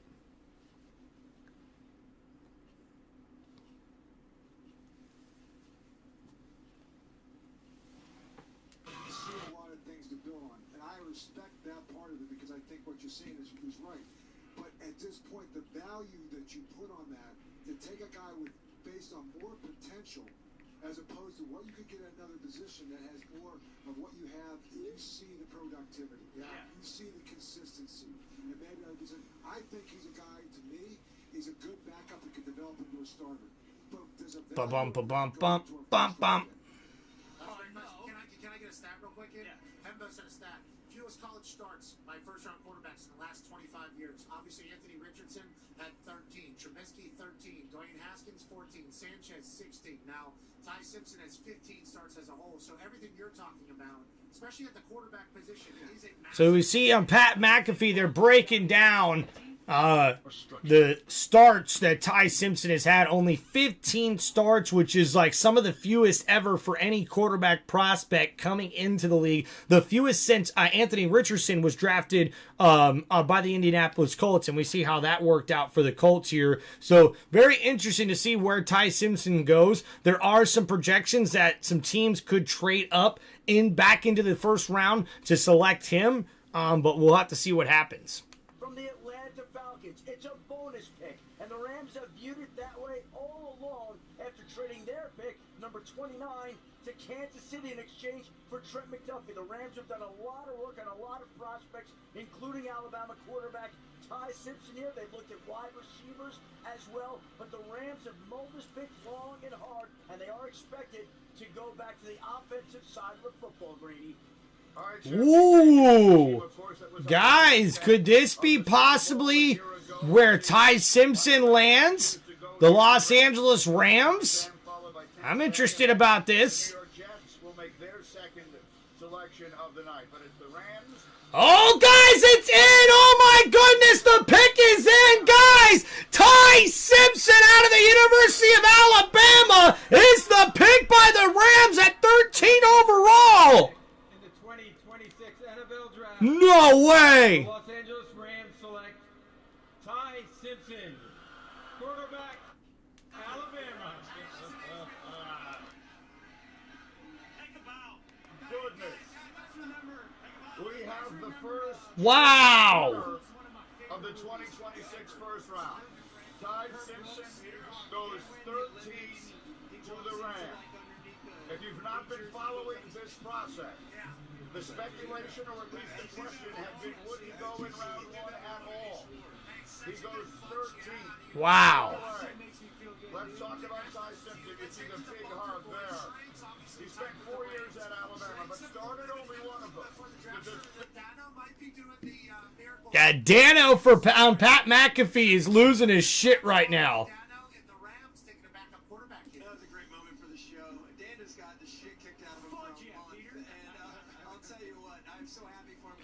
All right, guys, so we see here Ty Simpson, the selection at 13th overall, as we see the Rams select the 6'1", 211-pound quarterback out of the University of Alabama.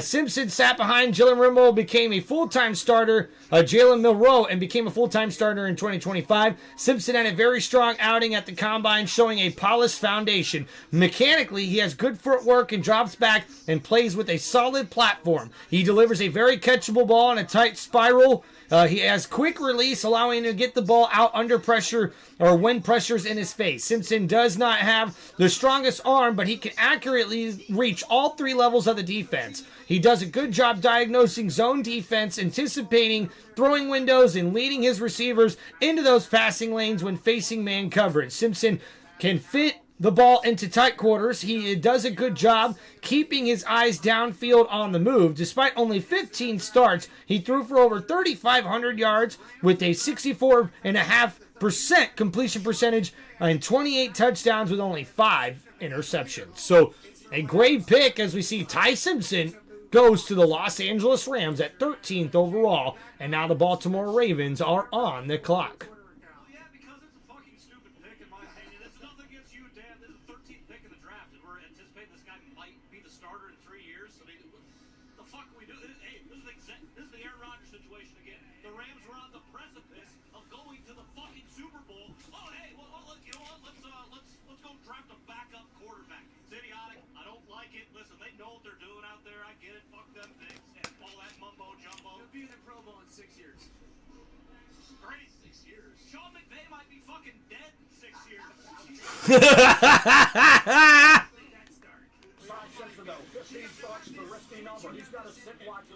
Wow, guys, this is crazy. This is crazy. I didn't think the Rams were going to go here, man. Yeah, right? Looks like Stetson Bennett is out. Ty, your dad was your coach. He's been a coach for as long as you can remember. As you think about tonight, now that you're...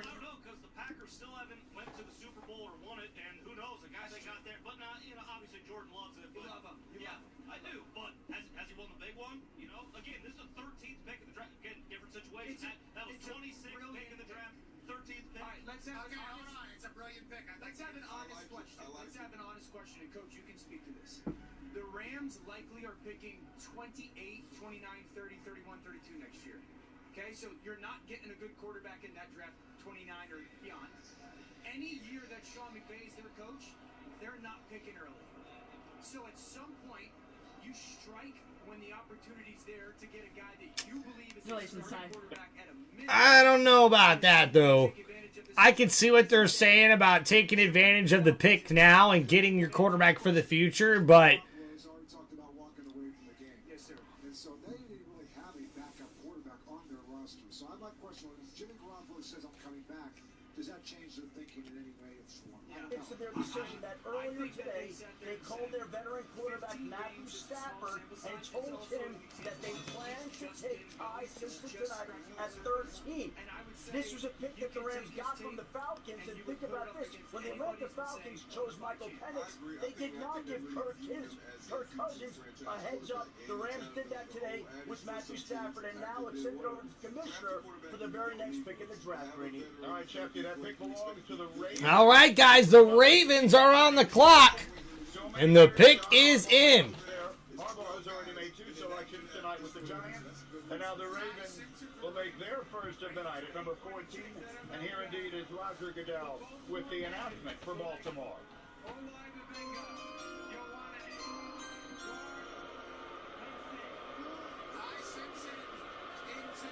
With the 14th pick in the 2026 NFL Draft, the Baltimore Ravens select Olajuwonga Ioane. Oh, wow.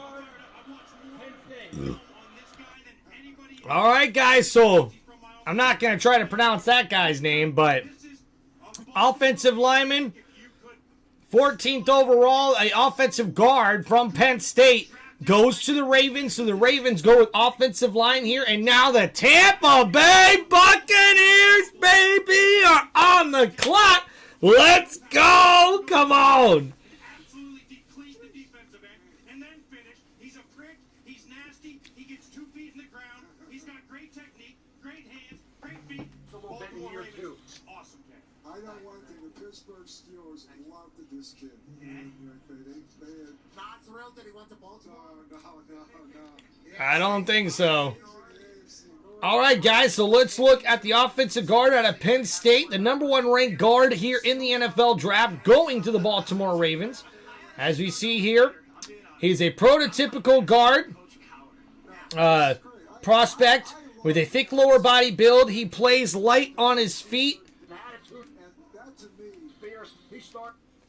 Light on his feet for his size, good base. He plays a good placement, allowing for good positional leverage and pass protection. He does a good job of anchoring and holding the point of attack. He mauls and overpowers defenders and finishes blocks when run blocking. He does a good job of pulling off and coming off balance to secure blocks in a space at the second level. Lone also is passing off and tackles block, and he takes on blocks well, as occasionally he will reach blocks by paying out over his toes. And look at the Bucs fans here ready for our selection as they're at the NFL draft. Let's go. All right, guys, Tampa Bay Buccaneers are on the clock, baby! And the pick is in! Yo, what's up there? We got Black Kite, football season again. Good to see you. Heck yeah, man, let's go. Bucks might draft a wide receiver. We might get Ruben Bain Jr. What do you think?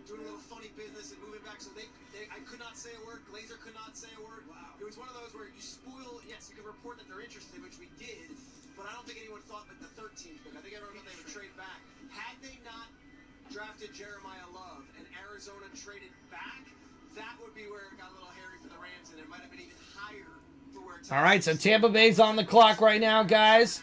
Cheers to you there, Black Kite. Thank you, man. Yeah, Ty. Ruben Bain Jr., I think, could be the selection for the Bucs here. first round in my first round. I had him 32nd 2 days ago. I came in today being like, shit, he might go top 10. That's how the draft is so amazing, and I'd love to be a part of it. And this is the move. Like, both together. This guy's living pretty high life, right? Hey, here's to you, Dano. We know you don't. Cheers. Oh, hey, actually, tonight might be the night. Hey, Dan. Might be time to get out the old Captain Morgan again. Like you did in college. I want to say, like Dano! Bet y'all get Lemon? No, I don't see that. Now, the tight end from Oregon, I think, could be the pick.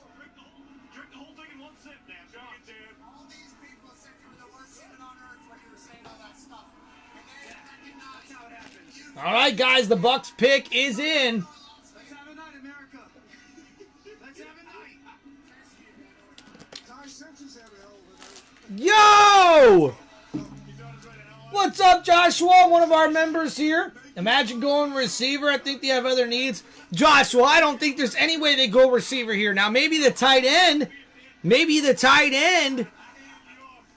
Oh, man, look at that. Dan Orlovsky and Pat McAfee chugging a alcoholic beverage. Ain't that cool?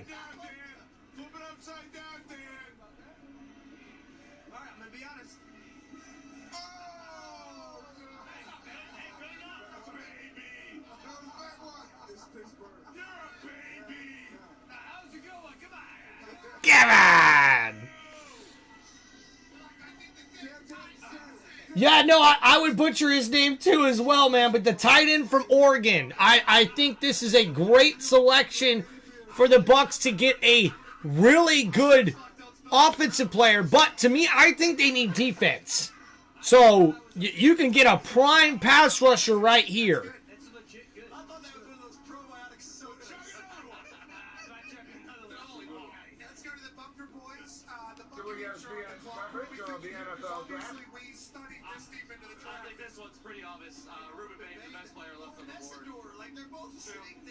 So Ruben Bain or Mesidor, both pass rushers from the University of Miami, should be the selection here for the Bucks. When you just lost, or you just had one of your guys there for 15 years retired. Short line there, 17 said, can we just get him to fall down? How about this? Kenyon Sadiq and Ruben Bain, you gotta be, we were gonna be in play for the Tampa Bay Buccaneers. They need an edge rusher. They can use a tight end. You gotta believe Tampa Bay goes for Bain or Sadiq. And Dylan McPherson, we've had him to Minnesota. Even Harrison Smith been there for a long time. Playing at a high level. But Aaron Perry could be Dylan McPherson, a really smart football player. Went from Purdue to Oregon and picked Mississippi. Maybe the best defensive player all season last year was Ruben Bain, and he's still on the board for a team that needs an edge rusher. All right, guys, the pick is in. Here comes the commissioner. Team pick in the 2026 NFL Draft. The Tampa Bay Buccaneers select Ruben Bain Jr., edge rusher from the University of Miami. Yes, baby, let's go. NFL Draft. The Tampa Bay Buccaneers select Ruben Bain Jr., linebacker, Miami. Yeah, let's go. Thank you, Joshua, with the $2 super chat to celebrate. Ladies and gentlemen, what a great pick for the Buccaneers. Who would have thought Ruben Bain Jr. would still be here at pick 15? A consensus All-American now. He was the ACC Defensive Player of the Year last year. Wow. Dude, we got a great one, guys. Yes. This is awesome, man. Strong hand. He takes great angles getting after the quarterback. He can run a 40 because there was speculation. He'd be in that 4.8 range. So it's the back of the grade. 45 and speed. All right, so you guys see Bain was an All-American in 2025. Against the AOGs, another occupation guy. Can he take that into the NFL? Despite having, I say, the shorter. And look at that, man. Jason Light fired up. So is Todd Bowles. Let's go. Yes. Come on, baby. Tampa Bay with a great pick. Let's go. As you see Ruben Bain Jr. walking out and hugging the commissioner. Ooh, man, that draft hat looks slick. Is that lack of running a 40 time and what maybe the projected 40 time? Didn't take long. I looked at Coach to see if he was laughing. He's laughing. I'm just joking, Dan. That's a great night for you. It's a great night. It's a great night for me, brother. I would say strictly football. I would hate playing as a quarterback. Hated playing against relentless, like never-ending. All right, so 6'2", 260 pounds as Ruben Bain Jr.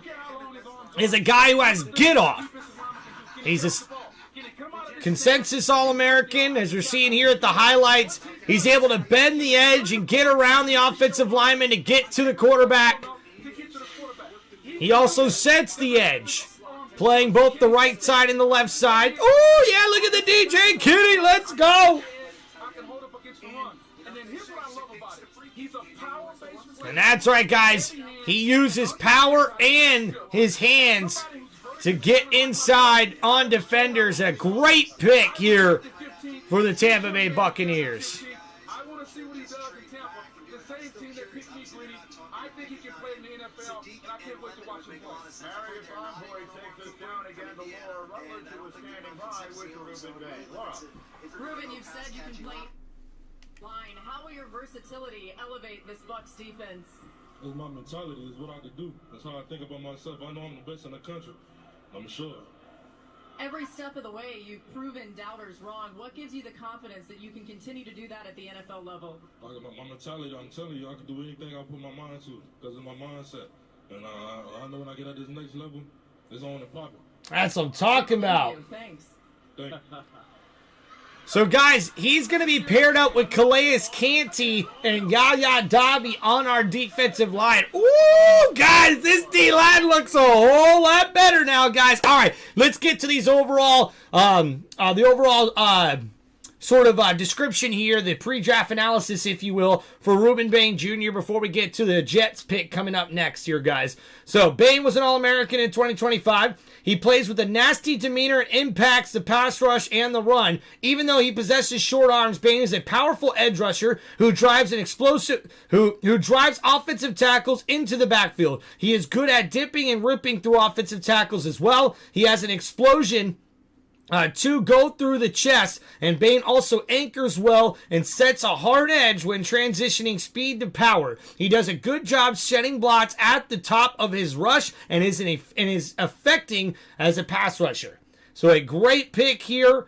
Top comp is Jared Verse. So not too bad of a comparison there, but a great pick for the Buccaneers as they select Ruben Bain Jr., the All-American out of the University of Miami with the 15th overall pick. And ladies and gentlemen, the Jets make their selection, and with the 16th pick in the 2026 NFL Draft, the New York Jets select Kenyon Sadiq. Kenyon Sadiq, tight end from the University of Oregon. A great pick here for the Jets, and you know the Jets fan there on the set's got to be happy about that. Hey, great pick for the Jets here, guys. So the number 1 overall ranked tight end here. Mr. Elephant, what's up, man? Tate's to Tennessee. Oh, yeah, dude. Yeah, DeLuca's already gone for Penn State there, Mr. Elephant. He's got to eliminate some of the drop, and he will work on that. But he's a chess piece, Will, and you can move him around. Yeah, dude, Trev, I like this guy. Thank you, brother. As soon as I watched him play, Mel, you know what I thought of? I thought of Vernon Davis. A tight end that size with that. All right, so Sadiq, we see here a very big playmaking tight end here goes to the New York Jets. All right, so we see Sadiq's frame of the tight end and athleticism as a receiver at the combine. He ran a 40.40 40-yard dash and locked in a vertical of over 43.5 inches. His versatility as a pass catcher, understanding how to sit down in windows against zone and look to create separation at the top of his routes against man coverage is what he excels at. And Shaquille here can make plays down the seam or get open on option routes in the short intermediate passing game. His burst and speed make him a threat after the catch, not only picking up chunks of yardage, but also it takes to go the distance with the speed he has. He'll pluck the ball out of the air with great hands, showing the ability to make contested catches, which he had 9 of in 2025. And Sadiq will pluck the ball out of the air and be a big playmaker, and also bringing in the ball on diving attempts. He can be a high point ball guy, so a big threat in the red zone. And he also makes some drops. He had some drops at the top, but he'll have to work through that. As a blocker, he makes plays as a powerful and aggressive demeanor despite his average size at 6'3", 241 pounds. A great pick here for the Jets with their second pick here in the NFL Draft. All right, guys, so the Detroit Lions are now on the clock.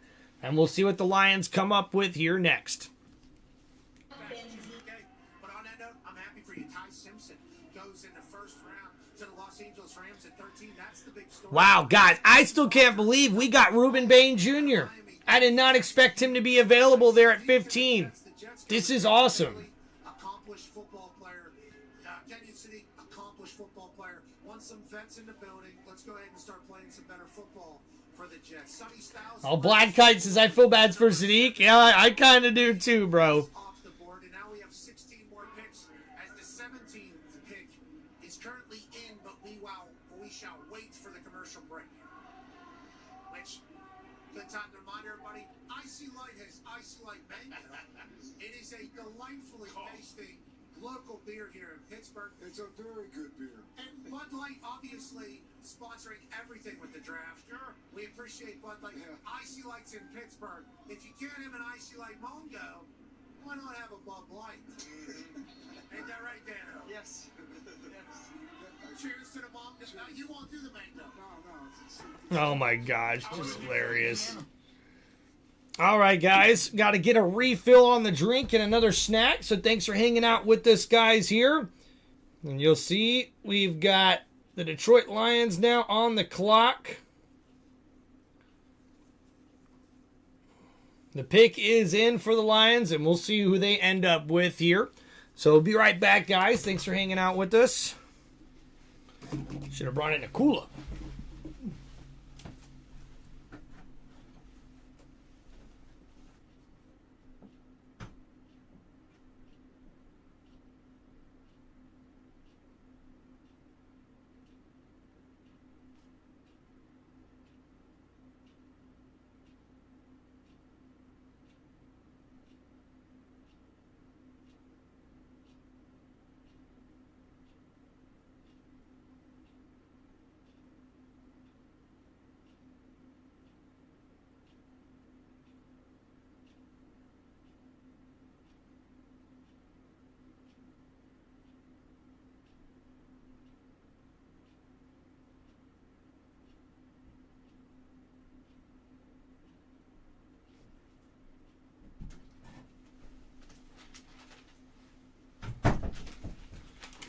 It's a draft party. It's a draft party. It's a draft party. It's a draft party. It's a draft party. Fire them cannons, Tampa Bay. The Bucks are hot and we're ready today. It's NFL Draft Day. Hey, hey, Tampa Bay, go Bucks!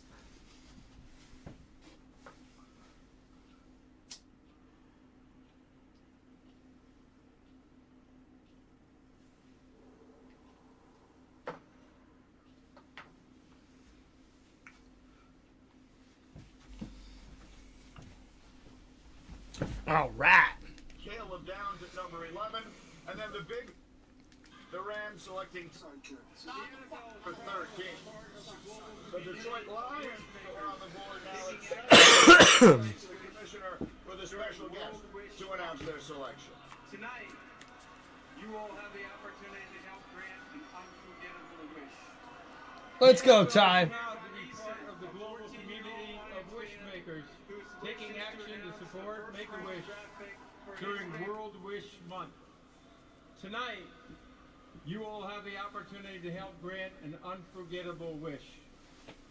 I'm joined here by Easton, a 14-year-old Lions fan whose wish is to announce the first-round draft pick for his favorite team. Oh, that's awesome, man. Way to go. That's so cool.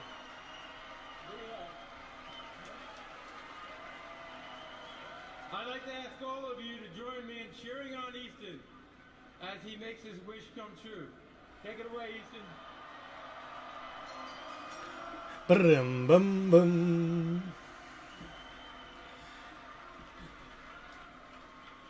With the 17th pick in the 2026 NFL Draft. The Detroit Lions select Blake Miller, tackle, Clemson. And ladies and gentlemen, the Lions with the 17th pick in the 2026 NFL Draft select offensive tackle Blake Miller from the University of Clemson. Never gave it up. 4-year starter, 54 started them all. Clemson says he has its career record for most snaps from scrimmage. He never came off the field. He didn't. He was a consistent player for Clemson. Where they had some underachievers. He was. And 6'6", 3 3¼ and 317 pounds is the offensive tackle. Big size. And a guy who played a lot. The most games started and played by a Clemson Tiger. You mentioned the 3,778 snaps and 54 starts. Battle-tested kid, does play a little high, but he looks the part, so have the right time. Just super competitive, right? When you watch In the game, and he Stein the dominated. Mauler. He buried people the whole game. So I like this mindset. I do. Penny School goes to the left side. It seems that way. If you're going to take a right tackle there, you're either moving him or you're moving Blake Miller to the other side. I would rather move Penny Sewell. Yeah. All right, we appreciate that, Blake Miller. Congratulations. All right, so Penei Sewell could be moving to left tackle here. As we see Blake Miller drafted by the Lions here, 17th overall. Miller and now the Minnesota Vikings. All right, guys, so Miller selected 17th overall here. Miller, as long as he enters the draft as a decorated, earning first-team All-ACC honors in 2024 and 2025. He broke the Clemson career snaps record with 3,778 while starting 54 games in his career. Talk about a long career there for that guy. Has a prototypical NFL tackle frame, tested well at the combine on film. Mills will sometimes lunge at defenders, causing him to play off balance and whiff on blocks. He could improve with his consistency and the punch, and Miller doesn't have great foot quickness to redirect, but sometimes his lack of flexibility can lead to average run blocking. His length and pass protection is handy and tough, and he's very hard to run around. So a great pick for the Lions. And ladies and gentlemen, with the 18th overall pick in the 2026 NFL Draft, the Minnesota Vikings select defensive tackle Caleb Banks out of the University of Florida. The 6'6", 327-pound defensive tackle ran well at the combine. At his best, Mel, I think he's got Chris Jones-like potential inside. Ooh, being compared to Chris Jones. A great pick here for the Vikings. The problem is going to be, from a medical standpoint, if you're Minnesota, the foot injury. They had to check the foot out because a big man with a foot injury usually doesn't get better. But when he's healthy, he's one of the best defensive linemen that we've seen. That's the thing, right? I mean, when you see him in person, and I got to stand next to him down on the practice field in Mobile, All right, so a great pick here for the Vikings. And guys, they're starting to go a little bit quicker now. The Panthers pick is already in at number 19. Heck yeah, Blake Miller. Yep. I'm surprised they went with Blake Miller, but he's shown to be consistent.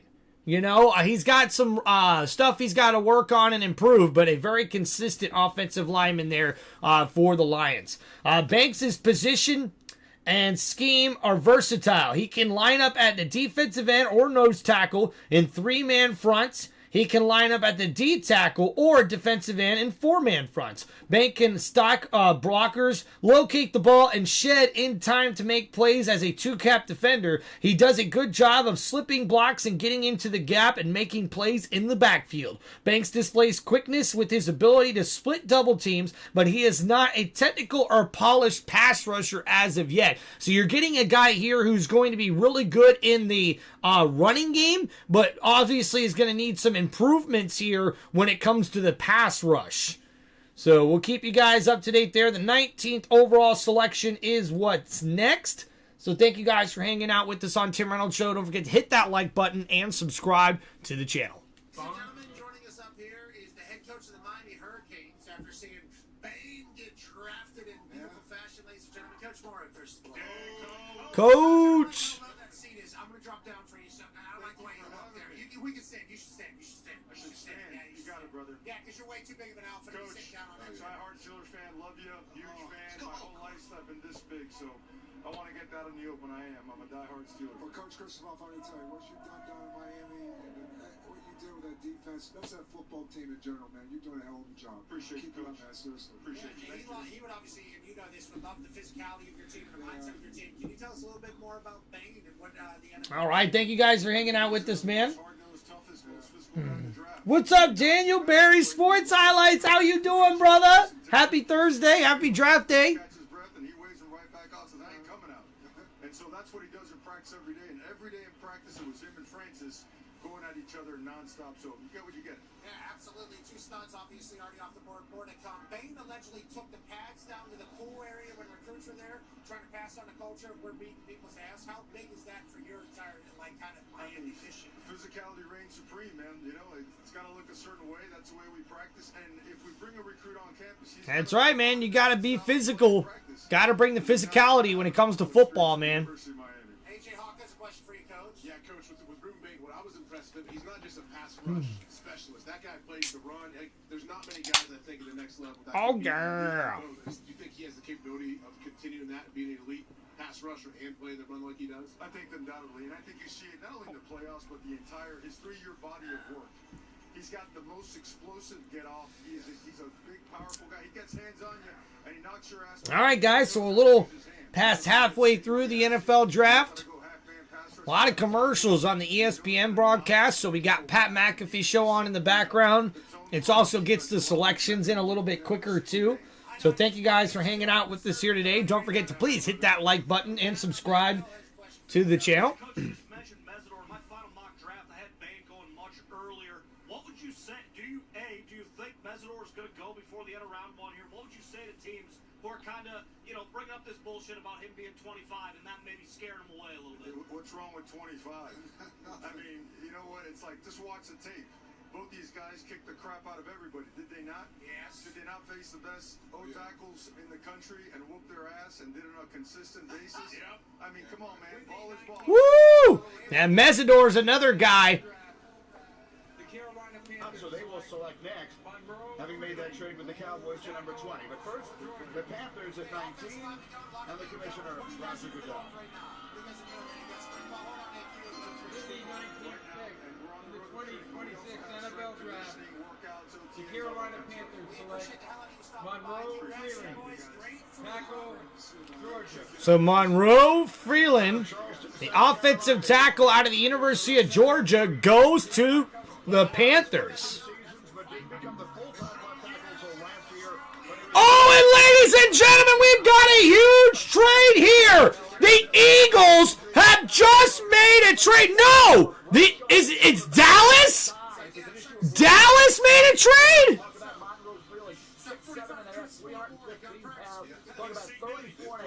No, yes, the Eagles just traded with the Cowboys. Are you kidding me? So the Eagles have traded for the number 20th overall pick and a 7th round pick for the Cowboys for the number 23rd pick and 2 4th round selections. So Dallas, who traded up earlier, now gets picks back by trading back with the Eagles. This is nuts. Yo, what's up, Fanatic Trev? Best sports spot on YouTube. Like and sub and share with your family and friends. Thank you, brother, for the $5 super chat. Thank you, Fanatic Trev. Much respect, brother. And wow, guys. All right, so a big trade here for the Eagles. And we'll get to this offensive tackle here for the Panthers, guys, but the Eagles pick is in. And with the 20th pick in the 2026 NFL Draft, the Philadelphia Eagles select Makai Lemon, wide receiver from the University of USC. Oh, my goodness. This particular pick, huge move in the NFC East. Daniel, you love the pick for the Philadelphia Eagles select wow.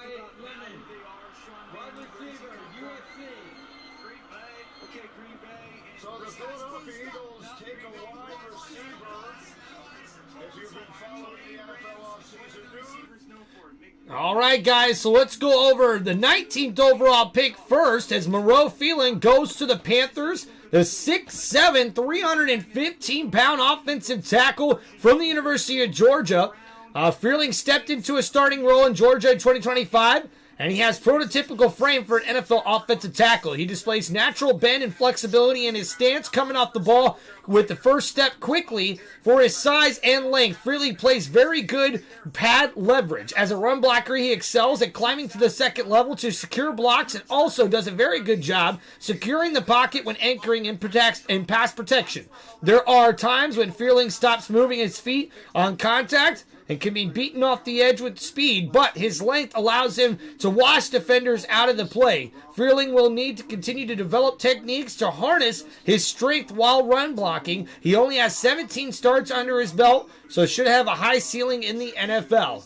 So a good pick there by the Carolina Panthers at 19th overall. And this one, guys, a big trade, as we see here. The Eagles trade with the Dallas Cowboys for the 20th overall pick, and they select Makai Lemon, who was voted as the top receiver in college football last year. As we see here, the 5'11", 192-pound receiver from USC.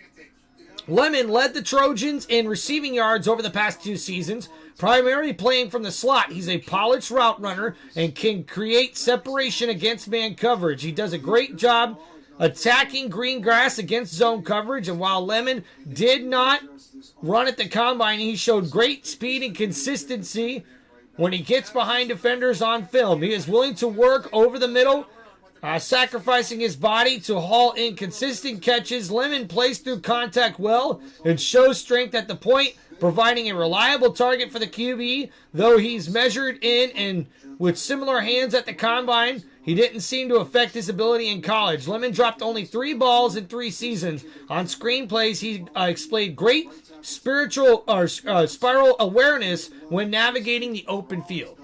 There was only a 4% chance that Makai Lemon would be available at number 20 tonight. Let's take a look at some of the highlights. Wow. His 11th highest rated player on my board. Watch it here. That's crazy, guys. The first, the ability to make every catch, when it's off target, he's catching the football with his hand, but he has the body catch he does. He knows how to, he's a natural pass catcher. Look at the catch here. This is phenomenal stuff. You know, this was on a consistent basis, week in and week out. This ain't flash here, flash there. He did it every week, and he's got the added bonus of those return skills. I tell you what, you get the ball in his hands, you can see it here.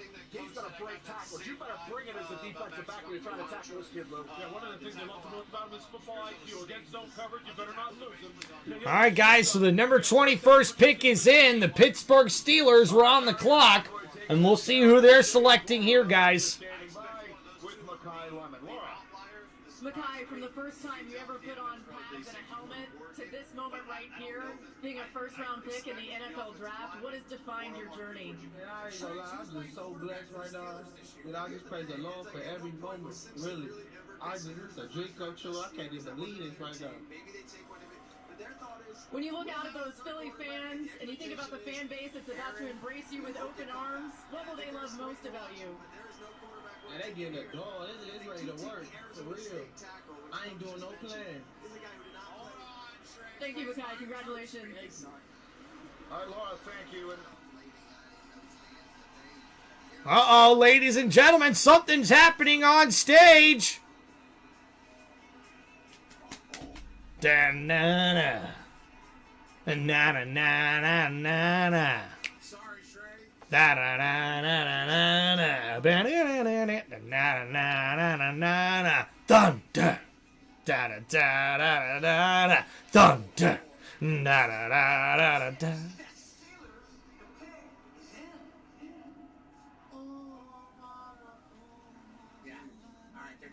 Life of the Lord, life of the Lord. What? Tommy Shaw from Styx?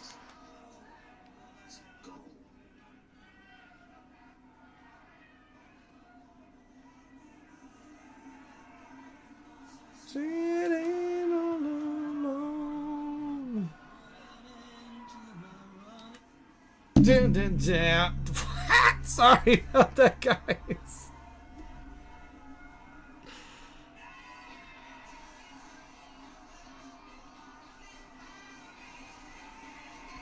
By the day,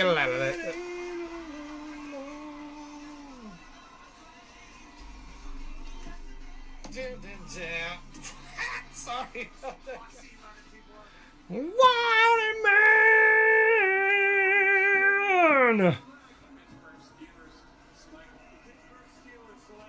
Oh yeah. All alone. Come on, baby. I'm not gonna. of the Lord. From the gallows and we don't have very long. Chick is up, they're finally out, and they finally found me. And again, and down today, and for the bounty. And here comes Roger Goodell out for the selection here for the Pittsburgh Steelers. What's up, Eli? Don't know yet. Haven't gotten the Bears yet, man. Good luck to you, though. The Pittsburgh Steelers are committed to growing the game of football and celebrating athletes at every level. Joining... All right.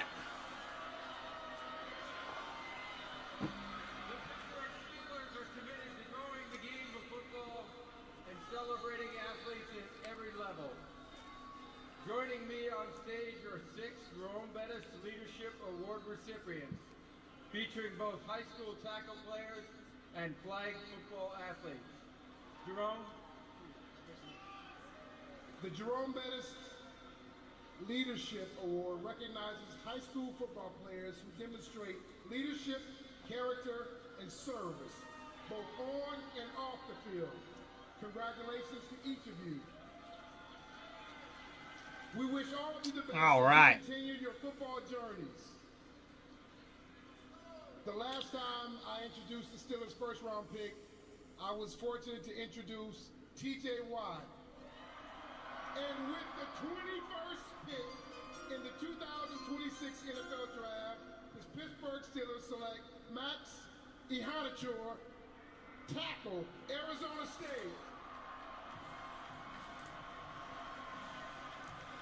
All right, guys, so the Pittsburgh Steelers going offensive tackle here as it's Max, the tackle, out of Arizona State. He was a basketball player. Story. He goes to JUCO. He goes to Arizona State. He is long as hell. Super long arms. They're going to put him in plug and play at right tackle. They got Fatano going to move over to the left side.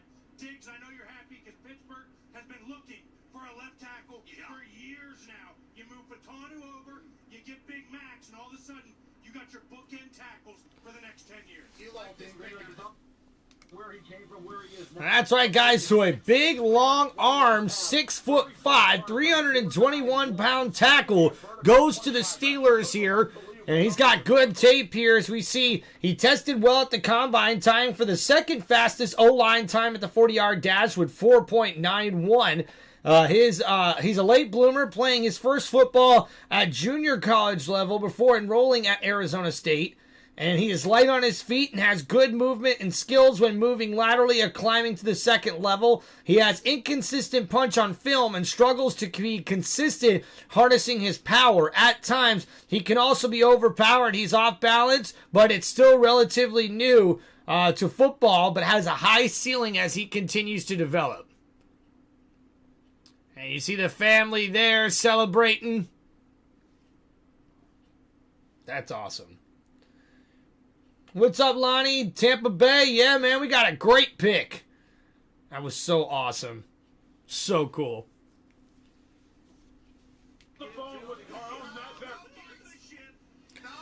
All right, guys, so the Chargers are now on the clock.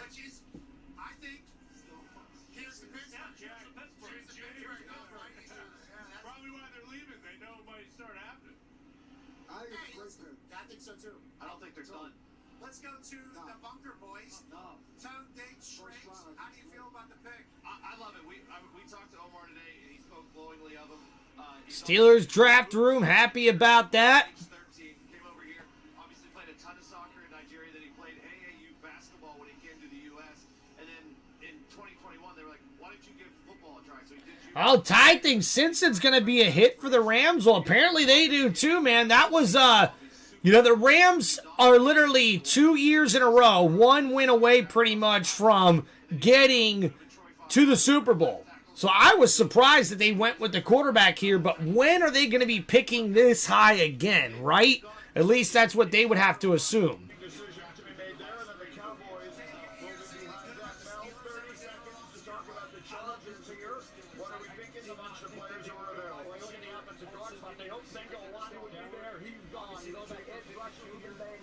Dude, Eli, I think the Bucks will make some noise this year, man. I really do. Safety, Dylan Freeman and Emmanuel Mignoir still on the board as well for the LA Chargers at this point. All right, we'll see what the Chargers decide to do. And again, Cowboys are behind them, having moved back in that trade with the Eagles just a few moments ago. That'll be the Chargers. Then All right, here we go. The commissioner making his way out. Oh, wow! he's ready with the announcement. And here we go. With the 22nd pick in the 2026 NFL Draft, the Los Angeles Chargers select Akeem Mesidor, linebacker, Miami. Boy, he was terrific in that playoff run, wasn't he? 5.5 sacks in the playoffs, including 2 in the title game against Fernando Mendoza and Indiana. Grew up And wow, what a great pick here for the Chargers. Akeem Mesidor goes to the Los Angeles Chargers here at pick 22. As you see, the third overall ranked edge prospect falls all the way to the 22nd pick. And the Chargers were happy to take the 6'3", 259-pound pass rusher here as Mesidor plays violent with his hands, making it difficult for pass rushers to land cleanly while he uses his upper body strength to knock them off balance. He excels as a pass rusher off the edge, but also has the ability to be effective when working inside. He has good fluidity and multiple pass rush moves in his repertoire. Against the run, Mesidor is outstanding defender who generates explosive power at the point of attack to knock blockers back. He does a good job of striking and disengaging and locating the ball carrier. A great pick here for the Chargers. Now the Dallas Cowboys are on the clock. been here in Pittsburgh. They get their man. Were a little bit surprising. The Chiefs make the trade. Bailey was the guy all along. Yeah. But I think the biggest surprise in the top 10 was Carnell Tate going 4 to the Titans when all we had heard about was Robert Saleh's defense and Sonny Styles and Arvell Reese. It just shows the beauty of the NFL draft. As much as we think we know our stuff inside and out, there is still room and an element for surprise. I think it's really nice that it's That's right. Always surprises in the draft, man. I got a nickname for anyone Florida Golden Boys because y'all had a draft goodness. Hey, look, man, it was really good. It was really good. Like, especially with the Saints, yes, they love Shuck, but they still want to find, like, there's still a lot, and they want to give him enough so that they can find out if he is their quarterback for the future, for sure. The delay come up to 6 for KC, they absolutely loved him. They had to love him to do Think about that. it here. We're at now pick 21. There hasn't been another 23. There's been another corner taken. So if you're Kansas City and you're looking at your team and you lost the 2 guys to the Rams and you also lost Brian Cook, the safety, to the Bengals, your defensive backfield is completely obliterated in free agency. All right, we have a 9 pick. Let's get the best and only number 1 first-round corner that everyone has been injury this year. Let's go and get him. At first we were like, okay, we're going to trade up to get Mansour Delaney at 6 overall. That's exactly what they had to do because look at the board since. There wasn't any other corners to take, and that was a position to need. Yeah, once the McCoy injury, the workout happened in the... Not so bad, Trev. Not so bad. Or whatever, but they said the workout wasn't as good as they thought. He had the best 2024 tape of all the quarters, but once that happened, and you really only have 1 true first-round corner left, yes, they went up and did that. I mean, but the surprise of the night is something that you knew was going to come. It was Ty Simpson. Yeah, and I didn't know until midday today, and it wasn't a guarantee. And as I explained, the Rams were always into Simpson, but when they High five, buddy. Duffy to the Chiefs and gave up that 29th pick, that dream was out the window. They weren't going to take him at 13. Yeah. And as they went through the process, the players that they thought might be available at 13, well, a quarterback is a premium position. We don't know Stafford. All right, so the pick is in for the Cowboys. We'll see who they've got. Yeah, Kenneth Chase Elliott could definitely win this Saturday or this Sunday. Just stood pat and said, let's trust our quarterback, let's trust our coach, let's trust our gumption, and tell the critics and the haters, F off, we're going to make our pick. It's a quarterback, and we love this guy. To your point, they don't expect to be a top 10 team next year. Sure. They don't expect to be a top 20 team next year. So if Ty Simpson is a quarterback they like, take him this year, don't get cute, and then next year, when everyone else is talking about the quarterback draft of the century, they weren't going to be players in it anyway. Yeah, that makes sense. couple other ones that they just feel right. Caleb Downs to Dallas, obviously. What a gem for them. Vega Ioane to the Ravens. That's just a no-brainer. The most Ravens pick ever, and I had it in my mock draft. If he was sitting there, that was going to be the guy. We didn't do enough analysis on it. I had many coaches tell me he was the best lineman in this draft. Yep. Yeah, when AQ said it, like, and he watched a ton of film. He is. I hear a lot of terms for scouts or whatever. Like, if it's a home run, maybe not. All right, guys, waiting to get back here. They're still on commercial break. The pick is in for the Cowboys, and we'll see who they select at pick number 23 overall here. At 14, and Bain was sitting there at 14. I knew one of those guys was going to the Ravens. Sadiq was there, and that was a possibility too for the Ravens. So it's like, do you go on to get Lamar? And they did. They protected Lamar. When you lose Linderbaum, you lose a real big piece of the interior of offensive line. You can't block. Are you serious? The poor UCLA kid, he's getting. There he is. This is a great pick for the Ravens. Yeah, and then the one surprising one, super surprising one of guys like that you did not If expect. defense out of plays hard coming off the edge, really strong against the run and getting different pass rush as well. Caleb Long, the left tackle, I think a little bigger, stronger, but certainly is with his feet and balance and pass pro is a late first round pick you have thought. Keldrick Faulk, he's the LC player. Well, he looks the part, but the production this year didn't match the talent. We thought he would take his game to an elite level. He didn't, but on talent, he's still a young kid developing, but he did not kill him in 2024. He had a down year from a production standpoint. He's one of their best rushers and certainly in the mix at this point. All right, the Cowboys selection is in. They put Caleb Downs earlier tonight. Here comes their second pick of this round number 1.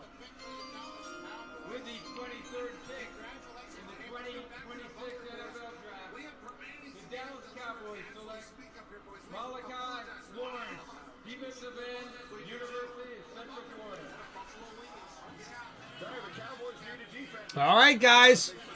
So the Cowboys. And now Malachi Lawrence, the young man from Louisville, had 19 and a half sacks over the last 3 seasons. One of just 7 players in the country who had at least 5 sacks each of the last 3 years. So great consistency, and as a senior, he was first team All Big 12. And when you talk about Malachi, All right, guys, so a great pick here. As we see here, the 6'4" 3/8" height, 253-pound edge rusher out of the UCF, the University of Central Florida. Shout out.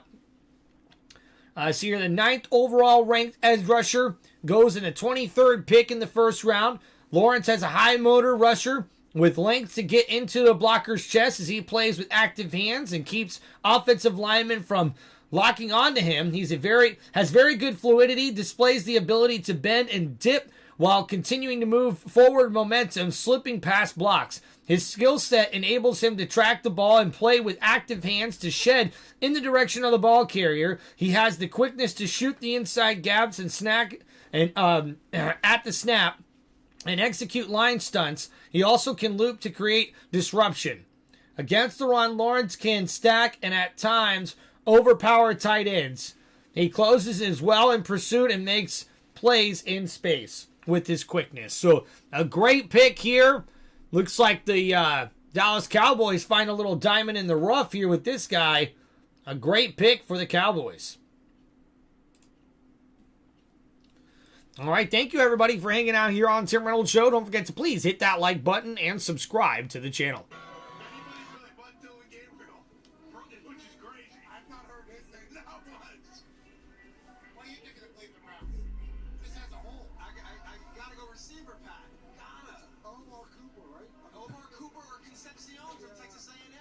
Concepcion or Boston here. Okay, so Omar Cooper is incredibly smooth. Gets open, makes some great catches. Yes. Big fan of the way he operates. You're saying the same thing. Yes. I like Concepcion personally. Here's my pushback to Cooper here in Cleveland. Jerry Jeudy is a possession, get open. Shout out Jerry Jeudy. Good player. So is Omar. I'd like a little bit more like vertical juice. Dan, you like Concepcion or no? I do. I like Concepcion. He's Jalen Waddle-ish to me. He's also a returner, right? Yes, does it, and he's electric. I think he's a different... Patting the guys eating some sandwiches, man, making me hungry. Everyone it was no secret the Browns playing this entire time with their 2 picks. The offensive line. All right, so the Cleveland Browns pick is in, and we'll see who the Browns are rolling with here with their second first-round pick. Coach's photo at league meetings. We saw what he was wearing when he first got there. I wouldn't put it past Todd Monken drafting a guy who's playing, I don't know, right field for LSU right now. Ooh, that team LSU's going to get hot. Yeah, pretty tough. Pretty tough. Pretty hot there. That's James Todd Monken does something special. You're a former Cleveland Brown. What would you like to see your former team do?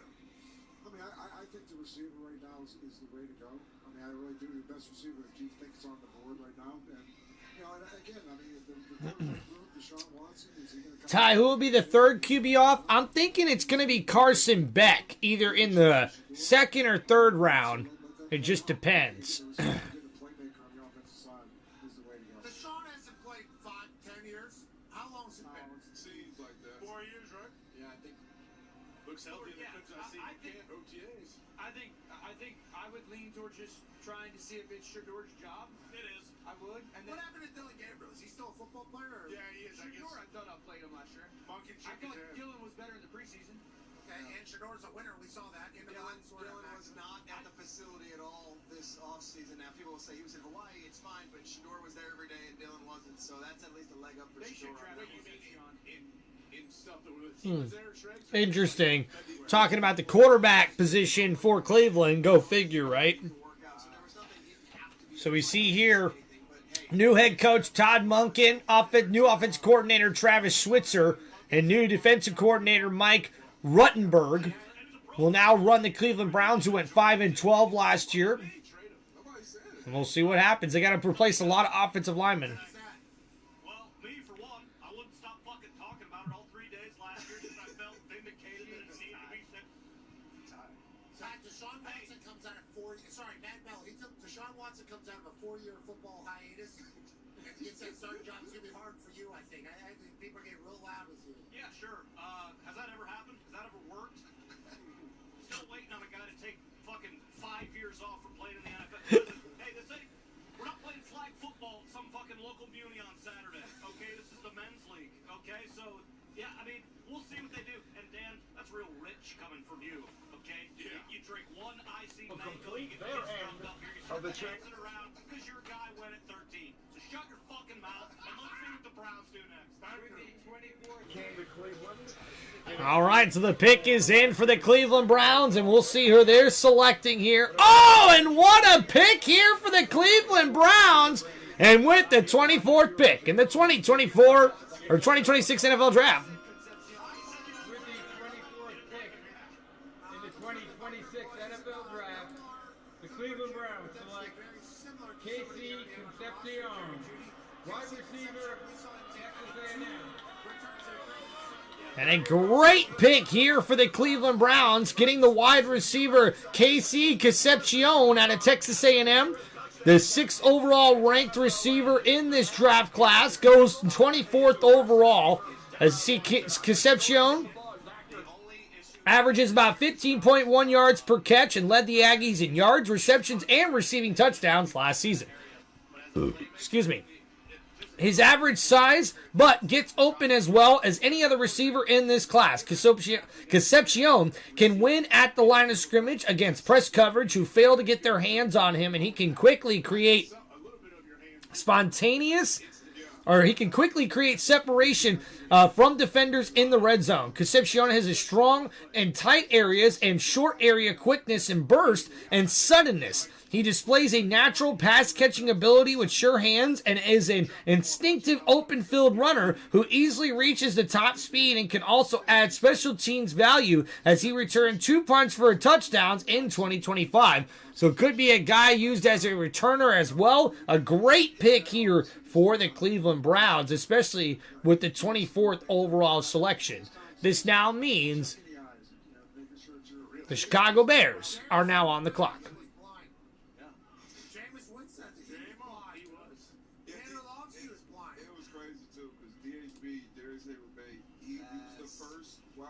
Drafted in my class for Crabtree, I think the second. Get out of the shot, and Dan. it was because of his potential, his speed, the 4'2" guy, he had the size, weight, all that things. But and he worked his ass off every day. He was on the chugs for his load. So 2 great first-round picks for the Cleveland Browns. I've got to admit, guys, Browns did very good for themselves. Even the Jets. I think the Jets did pretty good for themselves too here in the first round.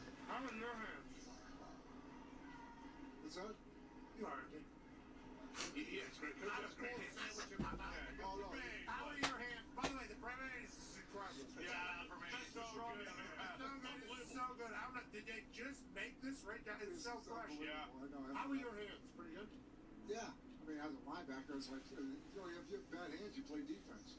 Yeah, but you're talking about. Uh-oh, there we go.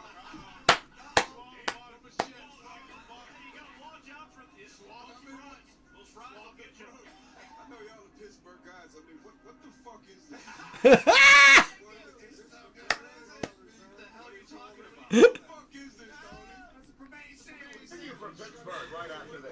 Oh my gosh, man. These commercial breaks are forever. Alright, guys, so the pick is in.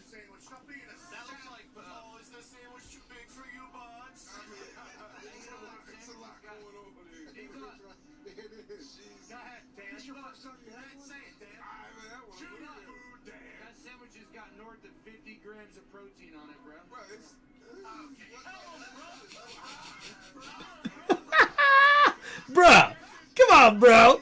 All right, guys, we got about 6 more picks left, or no, we got about 8 more picks left.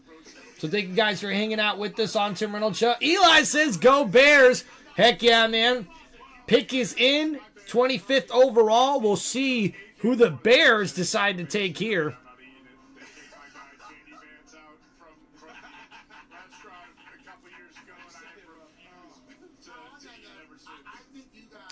Oh boy. And hey man, guys, that new Super Mario movie looks so freaking cool. Can't wait to check that out. Guess who entered the draft? Hayden Large tight end, where you may ask, from Iowa. Tell him, Ty. Big Iowa fan hanging out here.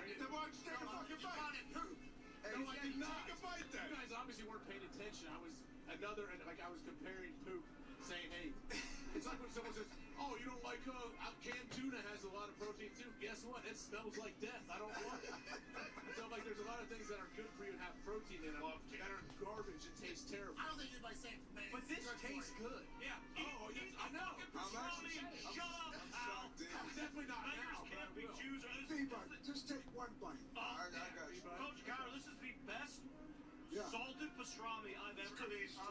Holy shit, this is good. I'll take a bite of the next one. Well, this fucking guy wants, boiled chicken. White rice. All right, guys. Still waiting for this Bears pick. They're letting these commercial breaks go long.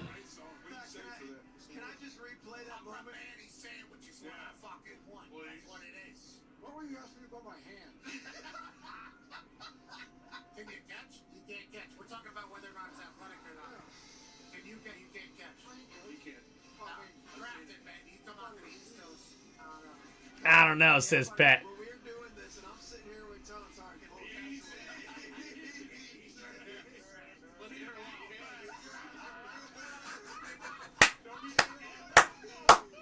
Fucking Pat and the guys are like drunk and like losing their shit right now, man. Oh my goodness. All right, finally.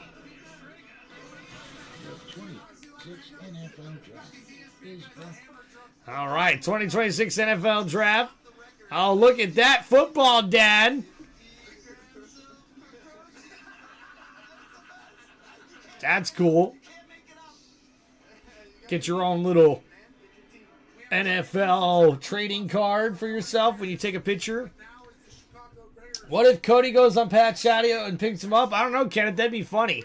All right, so the pick is in, guys.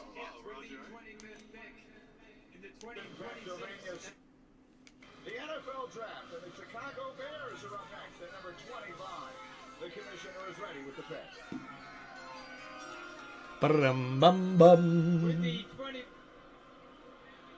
With the 25th pick in the 2026 NFL Draft, the Chicago Bears select Dylan Thieneman, defensive back, Oregon. And Dylan Thieneman, the safety out of Oregon, goes to the Chicago Bears on the 25th overall pick. Big Ten's freshman of the year, 86 tackles, 2 picks, and a sack last year. And it runs in the family. His two older brothers also played safety at Purdue. They did. He did a great job. He had 6 interceptions that freshman year at Purdue. You think about the Bears, where they are with their safeties. They want safeties that can cover. And Dylan Thieneman is a guy who played center field. He can play in the box. He's got range. He's 6 foot 200 pounds. Ran 4.35. Had a 41 vertical. This kid made a lot of plays throughout his career. Did a good job with Oregon. Reached the quarterback. So now, very effective. Buffalo Bills are now on the clock, guys. All right, let's go over that selection here for the Chicago Bears. Not too bad. I like it. Eli, I like it for the Bears, man. I think this is a great pick. This is a starter. This is a guy who definitely has really good tackling skills and also very good in pass coverage, at least last year with the Oregon Ducks. Second ranked overall safety in this draft class here. A great pick for Chicago at 25th overall. As we see here, Thiemann received All-American and All Big Ten honors in his time with Oregon and Purdue. He is a very effective in functional movements with good reaction time, and he can dive and come downhill quickly. In the back half of the defense, he provides a range to make plays sideline to sideline. And we see here, he's also able to read quarterbacks and displays good anticipation back there in the secondary. He has natural hands for the safety position, coming up with 8 career interceptions, but he is versatile and can play in the box at nickel. Tough at times, he can get lost in coverage in short areas. He's physical, but not a thumper in run support. Despite missing occasional tackle, he does take good pursuit angles. Overall, he has a good feel of the game and has the skill set to back it up. So a really good guy who'll have to work on some tackling skills, but is very good in pass coverage here. A great pick by the Chicago Bears at number 25 overall. Here's a guy who 44 solos, 3.5 tackles for us, and 2 interceptions, 5 pass breakups this year. If you find a white guy who's this fucking athletic, just draft him. Listen, guess what? These guys aren't growing on trees. Oh, ladies and gentlemen, we've got a trade here. A big trade just happened. As we see here, the Texans trade 3 picks now to get up to number 26 here.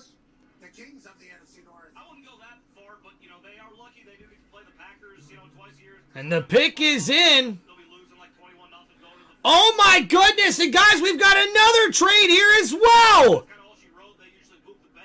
As we see, the 49ers have now just traded with the Dolphins for the 27th overall pick.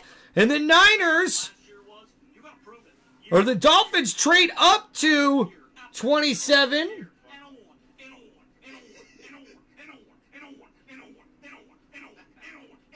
And the 49ers will get the 30th number overall pick and the 90th. So the Dolphins just made a trade to trade up in the draft, guys. That's a big deal.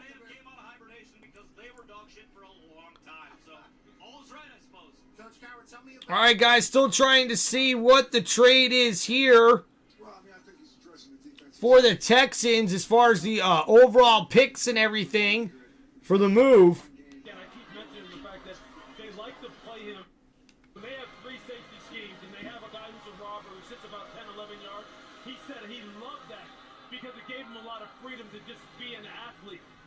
That's what Dennis Allen's going to want to do. Put him close enough to where he can be a factor against the run, have some free reign against the pass, and just use his instincts and athletic ability. All right, Houston has made a trade here. They've moved up a couple of spots with Buffalo.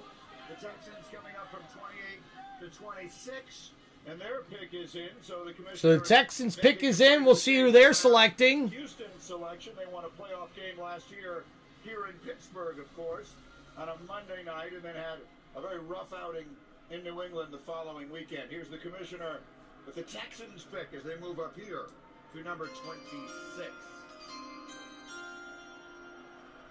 With the 26th pick in the 2026 NFL Draft, the Houston Texans select Keelan Rutledge, guard, Georgia Tech.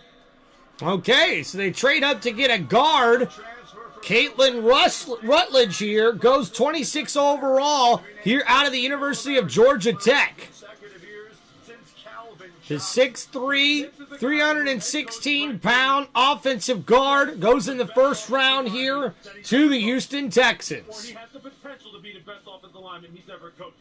Which in essence he was saying he is the best. This guy is nasty. Absolutely nasty. He is a road grader in the run game. And once he gets his feet and his hands and everything timed up in the pass game, he won't be able to be beaten that way either, because he is an absolute tank when it comes to setting his feet and being able to anchor against power. This football team down in Georgia Tech was all about grit because that's how Brett Key coaches as a former offensive line coach. And this guy was the alpha of that group. That is a nice pickup. He has been rising. People really like what this kid brings to the table. And he is going to be a tone setter for the Texans. All right, guys, so Kalen Rutledge, offensive guard here from Georgia Tech, 6'4", 316 pounds. Rutledge plays a relentless through the whistle, finishing blocks with his ability to put defenders on their back. He's very strong hands, and once he latches on, it's very hard for defenders to shed his block. Rutledge has quickness as a pulling guard to secure blocks on the edge when climbing to the second level. He can lose reps on a twist. Excuse me, guys. Hold on. Lose reps on a twist and stunts, and at times lacks body control, but he does a great job sustaining blocks when he plays with good technique. So he will need to polish up his technique a little bit, but the Texans trade up to pick 26 overall here for the selection, and now the Miami Dolphins are on the clock after trading with the San Francisco 49ers with the 30th overall pick. To fight to get paid for such a... 7 to 10 of these guys taken in the first round. What is the identifying factor that you kind of circle and say, this is what we want, this is the kind of toughness or attitude we want on our football team? Like, are you, I don't know, when these guys are coming in for their top 30 visits, are you shoving an entire tin of tobacco or Zyn or nicotine down their mouth and just seeing if they can handle it? What are you looking for when you, kind of talk to these guys before you ultimately draft them? That's a good idea, by the way. That's a good idea. You can use that look for free. No, we bring the guys in, and obviously what you see on tape is going to matter the most. You can tell the guy, how competitive he is, how tough he is. All right, guys, so a big deal here for the Dolphins trading up. The Dolphins only had to trade 2 picks to get to this spot, so not a bad deal for Miami. And I'm wondering who they're trying to go for here. All right, guys, we'll be right back. Got to go hit the bathroom. Passionate about his craft and a guy that, he wants to be great. And, we fell in love with him. I don't think you're ever going to go wrong taking a big guy, especially if it ends up working out whenever you're on the rebuild.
All right, we're back.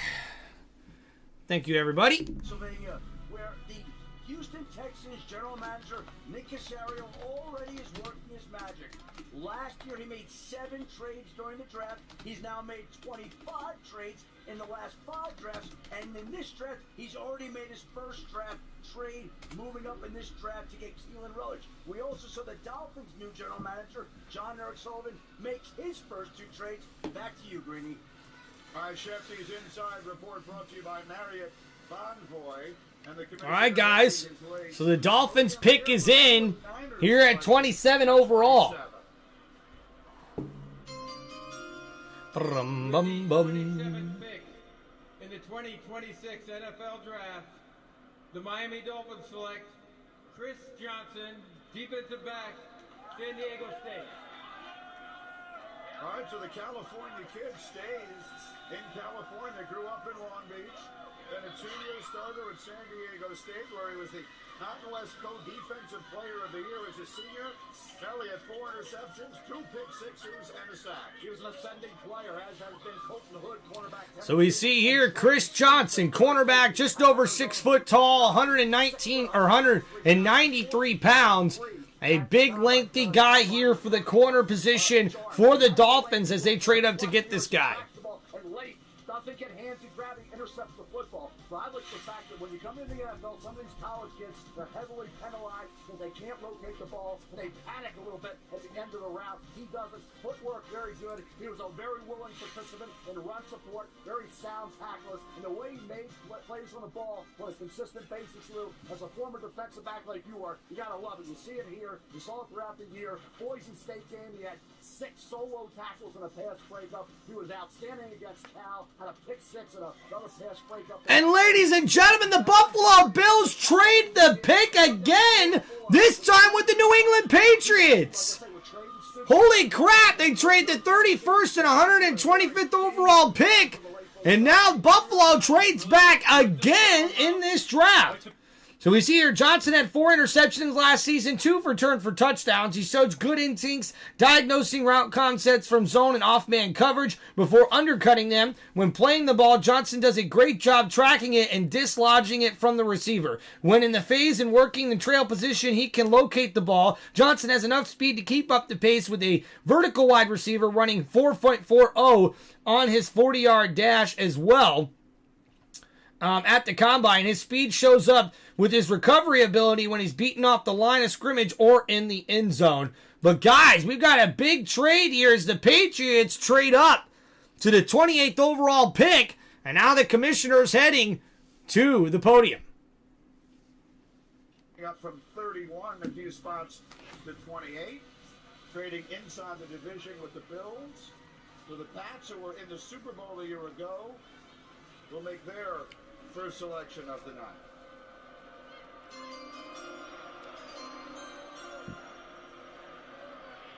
With the 28th pick in the 2026 NFL Draft, the New England Patriots select Caleb Lomu, tackle, Utah. Who struggled in the Super Bowl last year? Will Campbell. There is thoughts that we might want to move Will Campbell inside the guard. Super interesting pick. I actually like Caleb Lomu's tape almost as good as Bonneau's. He's a very good football player. Everybody said he was going to be a first-round pick. He does. He sneaks into the end of the first round. This is a very interesting pick. I'll be very curious to see where everything moves through. And Caleb Lomu from Utah goes to the Patriots in this trade. Very good feet, a solid change of direction. He plays with balance and functional movement skills, allowing him to mirror and sustain pass protection. 6'6", 313 pounds. When bull rush, he can anchor a not bend break mentality.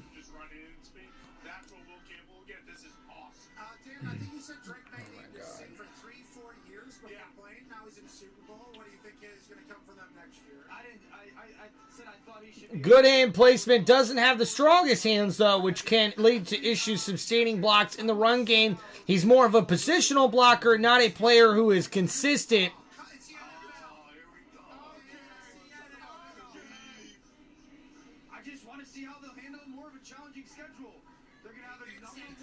Not a player who will consistently move defenders to create rushing lanes, and when he climbs to the second level, he's inconsistent when bringing up his hands, but he does have and can move smaller defenders. So a guy that's got a lot of room to grow here, but the Patriots looks like they go offensive line here in the first round. I don't think I was expecting that here, guys, from the Patriots. So pretty interesting to see that happening.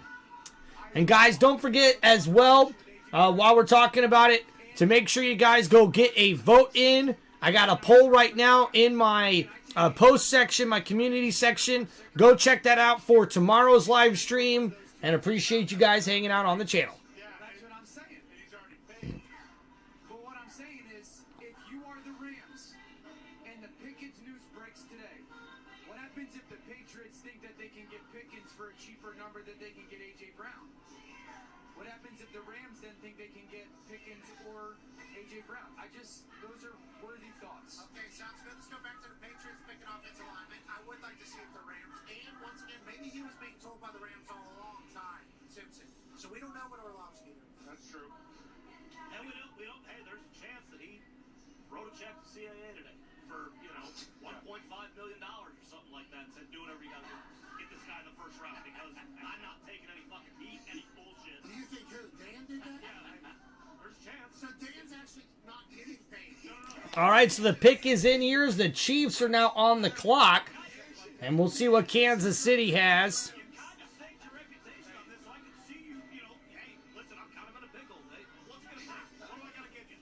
he's paying for his take to pay off. Absolutely. I didn't know you did that. That's crazy. I just thought about that. I just sent you right their way. Coach Gallon, tell me about Franks. Obviously, you drafted Franks to the Pittsburgh Steelers. He ends up going on. The Patriots have the success that he has. He gets to New England quickly. They get to the Super Bowl. They have obviously a good culture. There's a lot of distractions going on right now. How do you feel about them drafting offensive line up there? Well, I think you talk about the Super Bowl.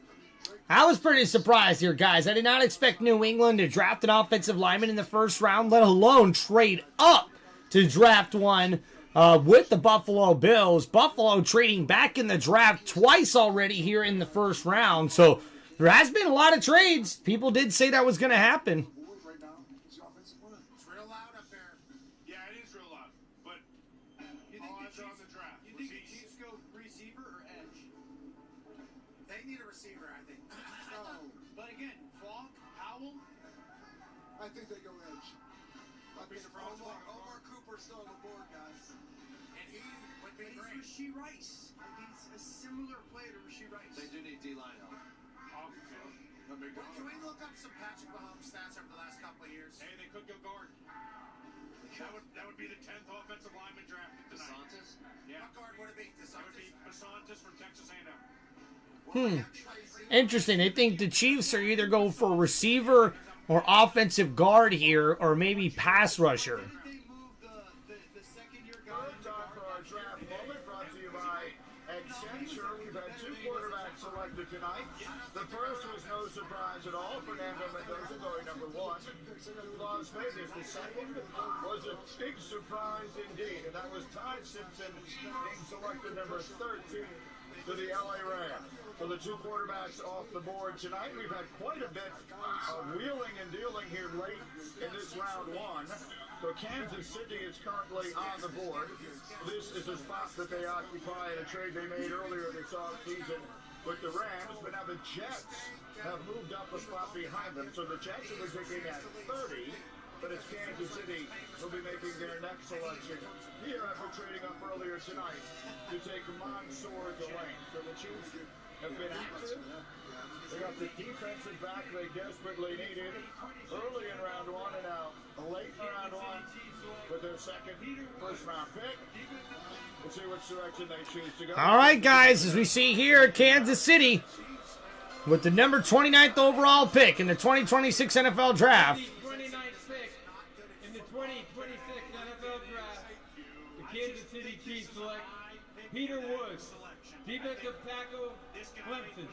And this guy here is a great selection by the Kansas City Chiefs. He was first team All-ACC last year, 33 tackles, 2 sacks. He also ran for 2 touchdowns as a fullback in goal line situation. You know what's amazing, Greeny? They call this man small. He measured in at 6'2", 298 pounds. And tried 6'2", 298 pounds, the defensive tackle Peter Woods from the University of Clemson. He has strong hands, the ability to control the offensive guard and understand how to make plays and play inside. He can make plays up and down the line of scrimmage. And I mentioned the elite athletic ability. He's a defensive tackle that needs to be on the move. He can line up in a 3 technique and skip and slide inside and make a power stunt. And guys, looks like the San Francisco 49ers have traded back, this time with the New York Jets. Smaller guy that can get vertical. I think his football is in front of him. 2024 is the guy that I expect to get moving forward for Peter Wood. Jets have traded up to number 30. 49ers have traded back to number 33. So the Jets have traded up to 30. The 49ers traded back to pick 33, the first pick in the second round. And we see Peter Woods here. Can line up at edge or defensive tackle. His best fit at the next level is to play inside. With his short arms, he plays with strong hands. Woods does a good job of reestablishing the line of scrimmage, affecting the pocket, and making an impact in the running game. Peter Woods, the defensive tackle from Clemson, is the second-rated overall defensive tackle in this draft as he goes at pick 29 to the Chiefs. And we see here once in the backfield, he has shown the ability to move laterally and make plays aligned in the outside. He does a good job at setting the edge. As a pass rusher, he flashes upside and has active hands and a mix of pass rushing moves. Though he could continue to develop counter moves, overall Woods possesses traits to help him win transitionally at the next level. So a good pick there for the Chiefs. And now the Jets move back into the first round here for what will be their third first-round pick here in this one. Because after the 16th pick, usually when a team is done with their draft, they'll do a press availability with the local media. The Giants finished 5-10, and Joe Shane was on a conference call, and Harbaugh was on a conference call. The Jets, they said, hang tight. We're going to wait till the end of the night. So they had something in mind. We'll see what they're going to do. Raj is coming out to the stage. All right, guys, we'll see who the Jets have picked. The pick is in. Dun, dun, dun, dun. Dun, dun, dun, dun. Number 2 overall, taking the edge pass rusher David Bailey. They took Kenyon Sadiq at 16. And here we go with the commissioner for the Jets pick at number 30. Bum, bum.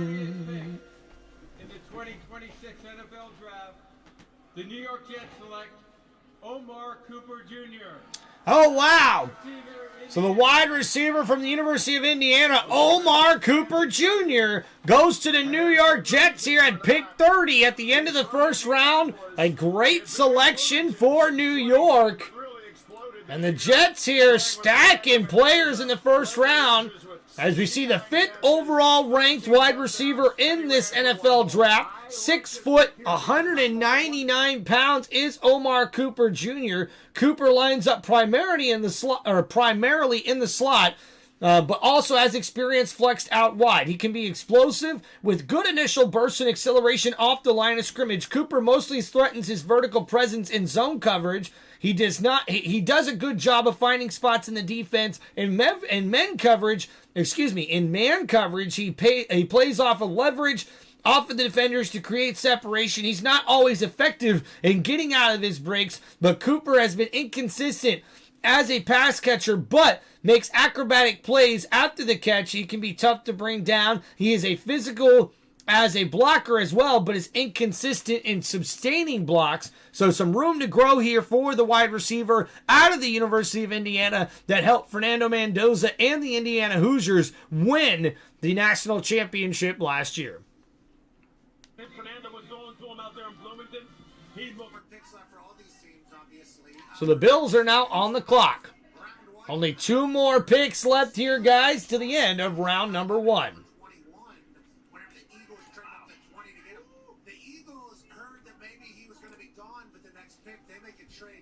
Oh, guys, and another trade? Are you kidding me here?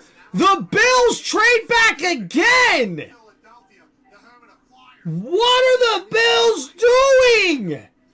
They're just stacking picks right now. Are you kidding me?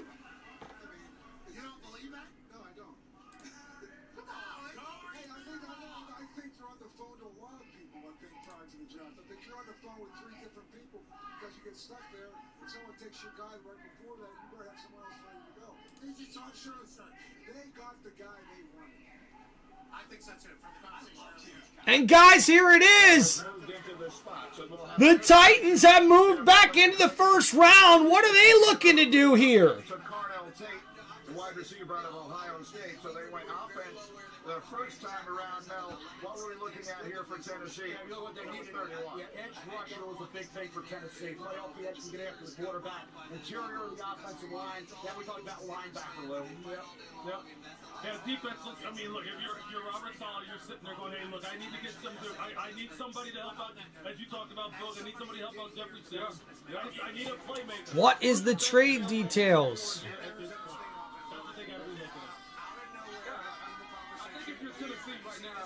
They've identified somebody that they want. The fact that they moved back into the spot, they've identified somebody.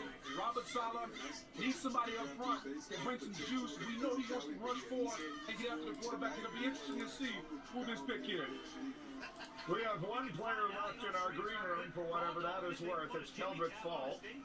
So he's one player that remains in the green room tonight with 2 selections remaining. We have the Titans on the clock here at 31, and then the Super Bowl champion Seattle Seahawks will make the last pick of round 1 in what has been a fast-moving and very interesting first round. It's going to be interesting, I'll tell you, day 2, because there's 2 corners, defensive backs that are on the board that were red hot. Colton Hood from Tennessee and Brady Stoops from Arizona, corner safety. So day 2, that second round area, these kids are going to come off the board. The top of the second is always one of the most fun areas of the draft to really focus on, because that's where guys who really have first round ability but have some kind of chink in the armor that knocks them down just to that second day. All right, guys, as we get ready to see the commissioner head up to the podium here, we'll see who the Titans have selected.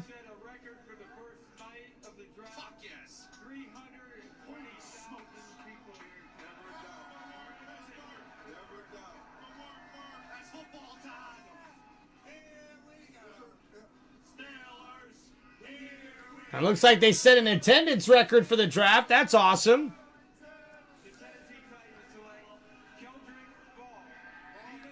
Congratulations, Pittsburgh. Awesome. With the 31st pick in the 2026 NFL Draft, the Tennessee Titans select Keldrick Fall, defensive end, Auburn. So Kendrick Falk, the last man in the green room, gets selected here by the Tennessee Titans with the 31st overall pick. 276 pounds.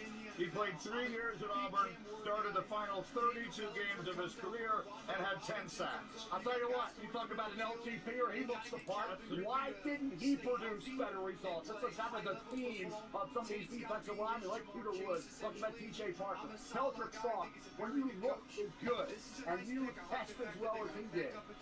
All right, guys, so we see the 4th overall ranked edge rusher in this draft goes 31st overall to the Tennessee Titans. 6'6", 276 pounds out of Auburn. And we see here, Fault is talented against the run and pass, possessing the tools to be successful at the next level. He has the strength and power to play at the edge and slide down inside, but is better suited as an edge rusher.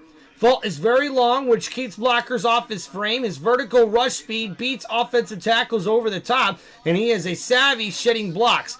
When he can't get to the QB, Falk will get his hands up, cluttering throwing windows and batting down balls. Occasionally he will miss run fits though, so I have to work on that, but does consistently play with a high motor here. So a great pick for the Titans that trade back up into the first round here for that selection at 31st overall in the 2026 NFL Draft. Good mentor right there.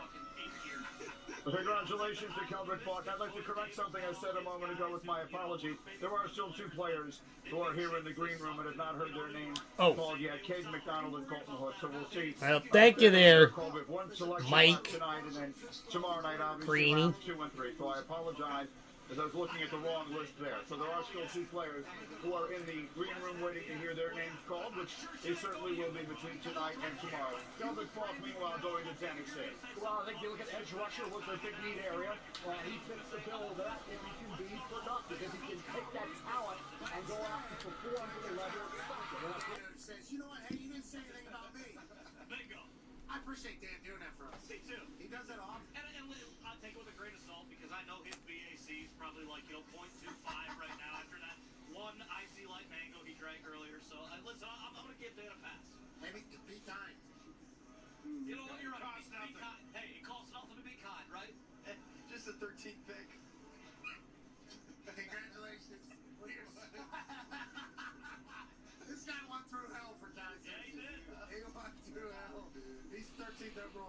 All right, guys, so we're in our last pick here in the first round. Just want to thank everybody for hanging out with us here today. It's been a really good live stream, so make sure you guys please hit that like button and subscribe to the channel. And thank you guys for showing so much love and hanging out with us here for the first round of the 2026 NFL Draft.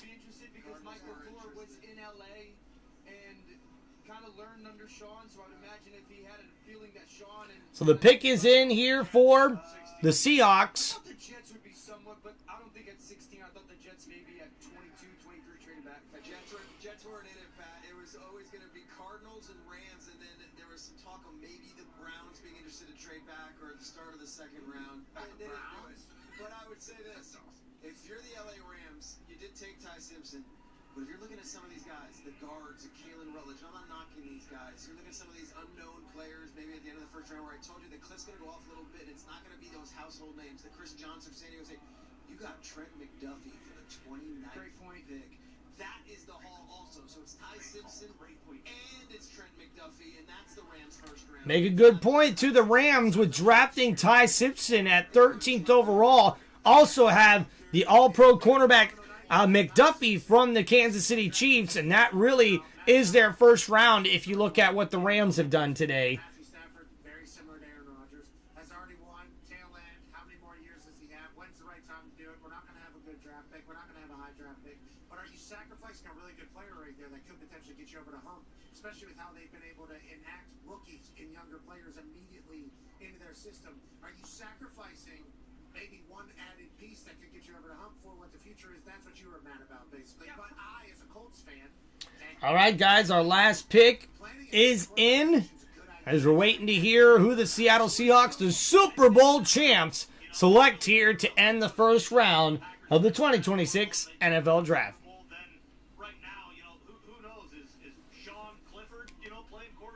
Years ago, they had that dominating defense. Helped them make that run through the loaded NFC West and the tough NFC playoff picture. A lot of directions they might go here. They obviously have the magnificent receiver in Jackson Smith-Njigba. Quickly, Mel, what direction are we looking at? Running backs in the area, Jadarian Price, Notre Dame. We talked about the cornerback spot. Colton Hood has the kind of length, and Trayton Stukes from Arizona does as well. So I think those are some guys that kind of fill the void of what they need at running back and cornerback if they want to go that direction. All right, here we go. The commissioner and a special guest to announce the final pick of round one of this year's draft. All right, guys, here it is. As we conclude round one of the 2026 NFL Draft, we're proud to continue recognizing our long-standing partnership with Make-A-Wish this World Wish Month. I'm thrilled to be joined by Dylan, a huge fan of the Super Bowl champion Seattle Seahawks, who bravely battled a brain tumor and is now a two-time cancer survivor. Woo.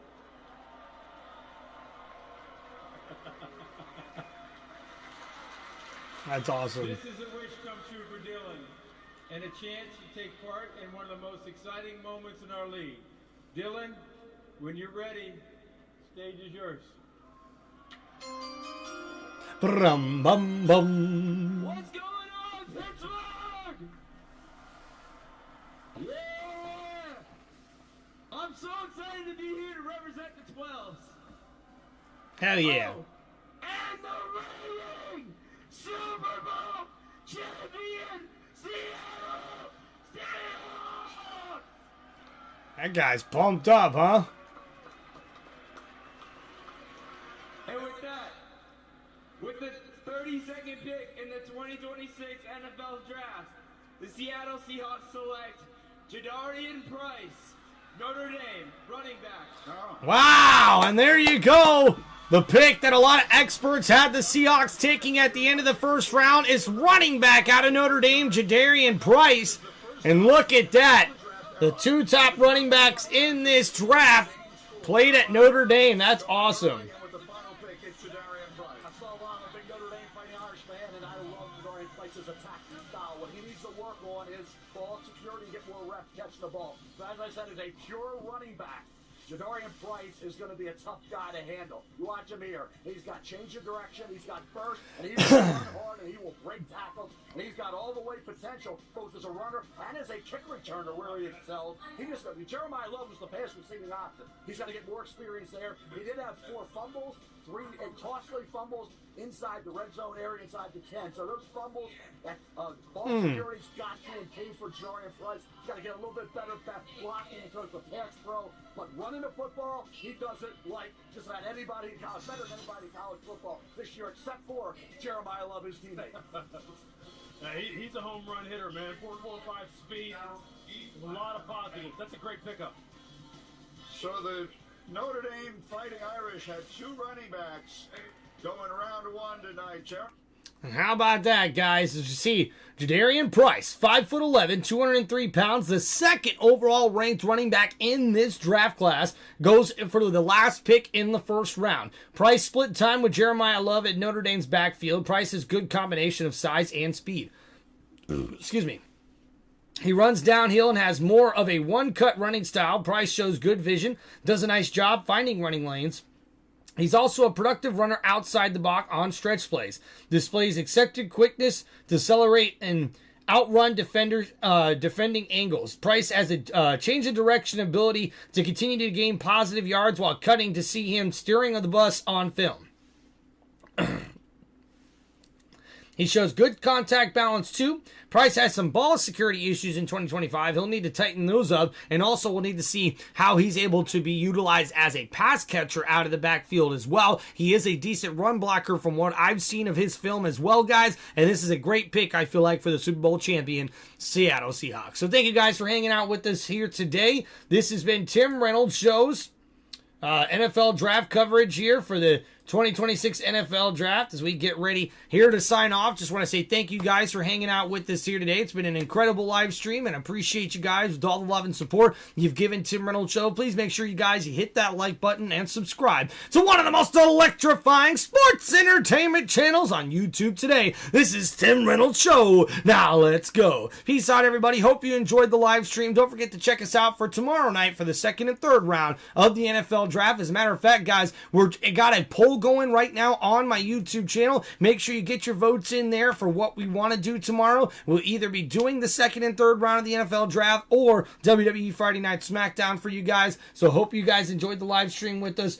What's up, Mr. Blocks? How we doing, Tim? Blessings. Dude, thank you there, Mr. Block. Appreciate you there, brother, for hanging out with us here today. Heck yeah, blessings in the chat. Thank you, thank you. Appreciate that, my brother. And thank you, everybody, for hanging out here for the 2026 NFL Draft first round in Pittsburgh. Guys, they set a record today of over 300,000 people here today for the first round of the NFL Draft in Pittsburgh. So terrific showing with all the football fans there in Pittsburgh, a beautiful area where they had the draft today. Love the stadium, love the setup here. Hope you guys are doing good. Hope you guys have a great night, and thanks for hanging out here on Tim Reynolds Show. Don't forget to please hit that like button, subscribe to the channel, and help support the channel any way you guys can. You can also sign up for channel memberships that are on my YouTube channel right now live. And also, guys, click the link on the top of my YouTube channel page where you'll be able to donate any amount that you guys would like to help support the channel. And anything you can do, which including hitting that like button and subscribing, does make a big difference here on the channel. So I just want to say God bless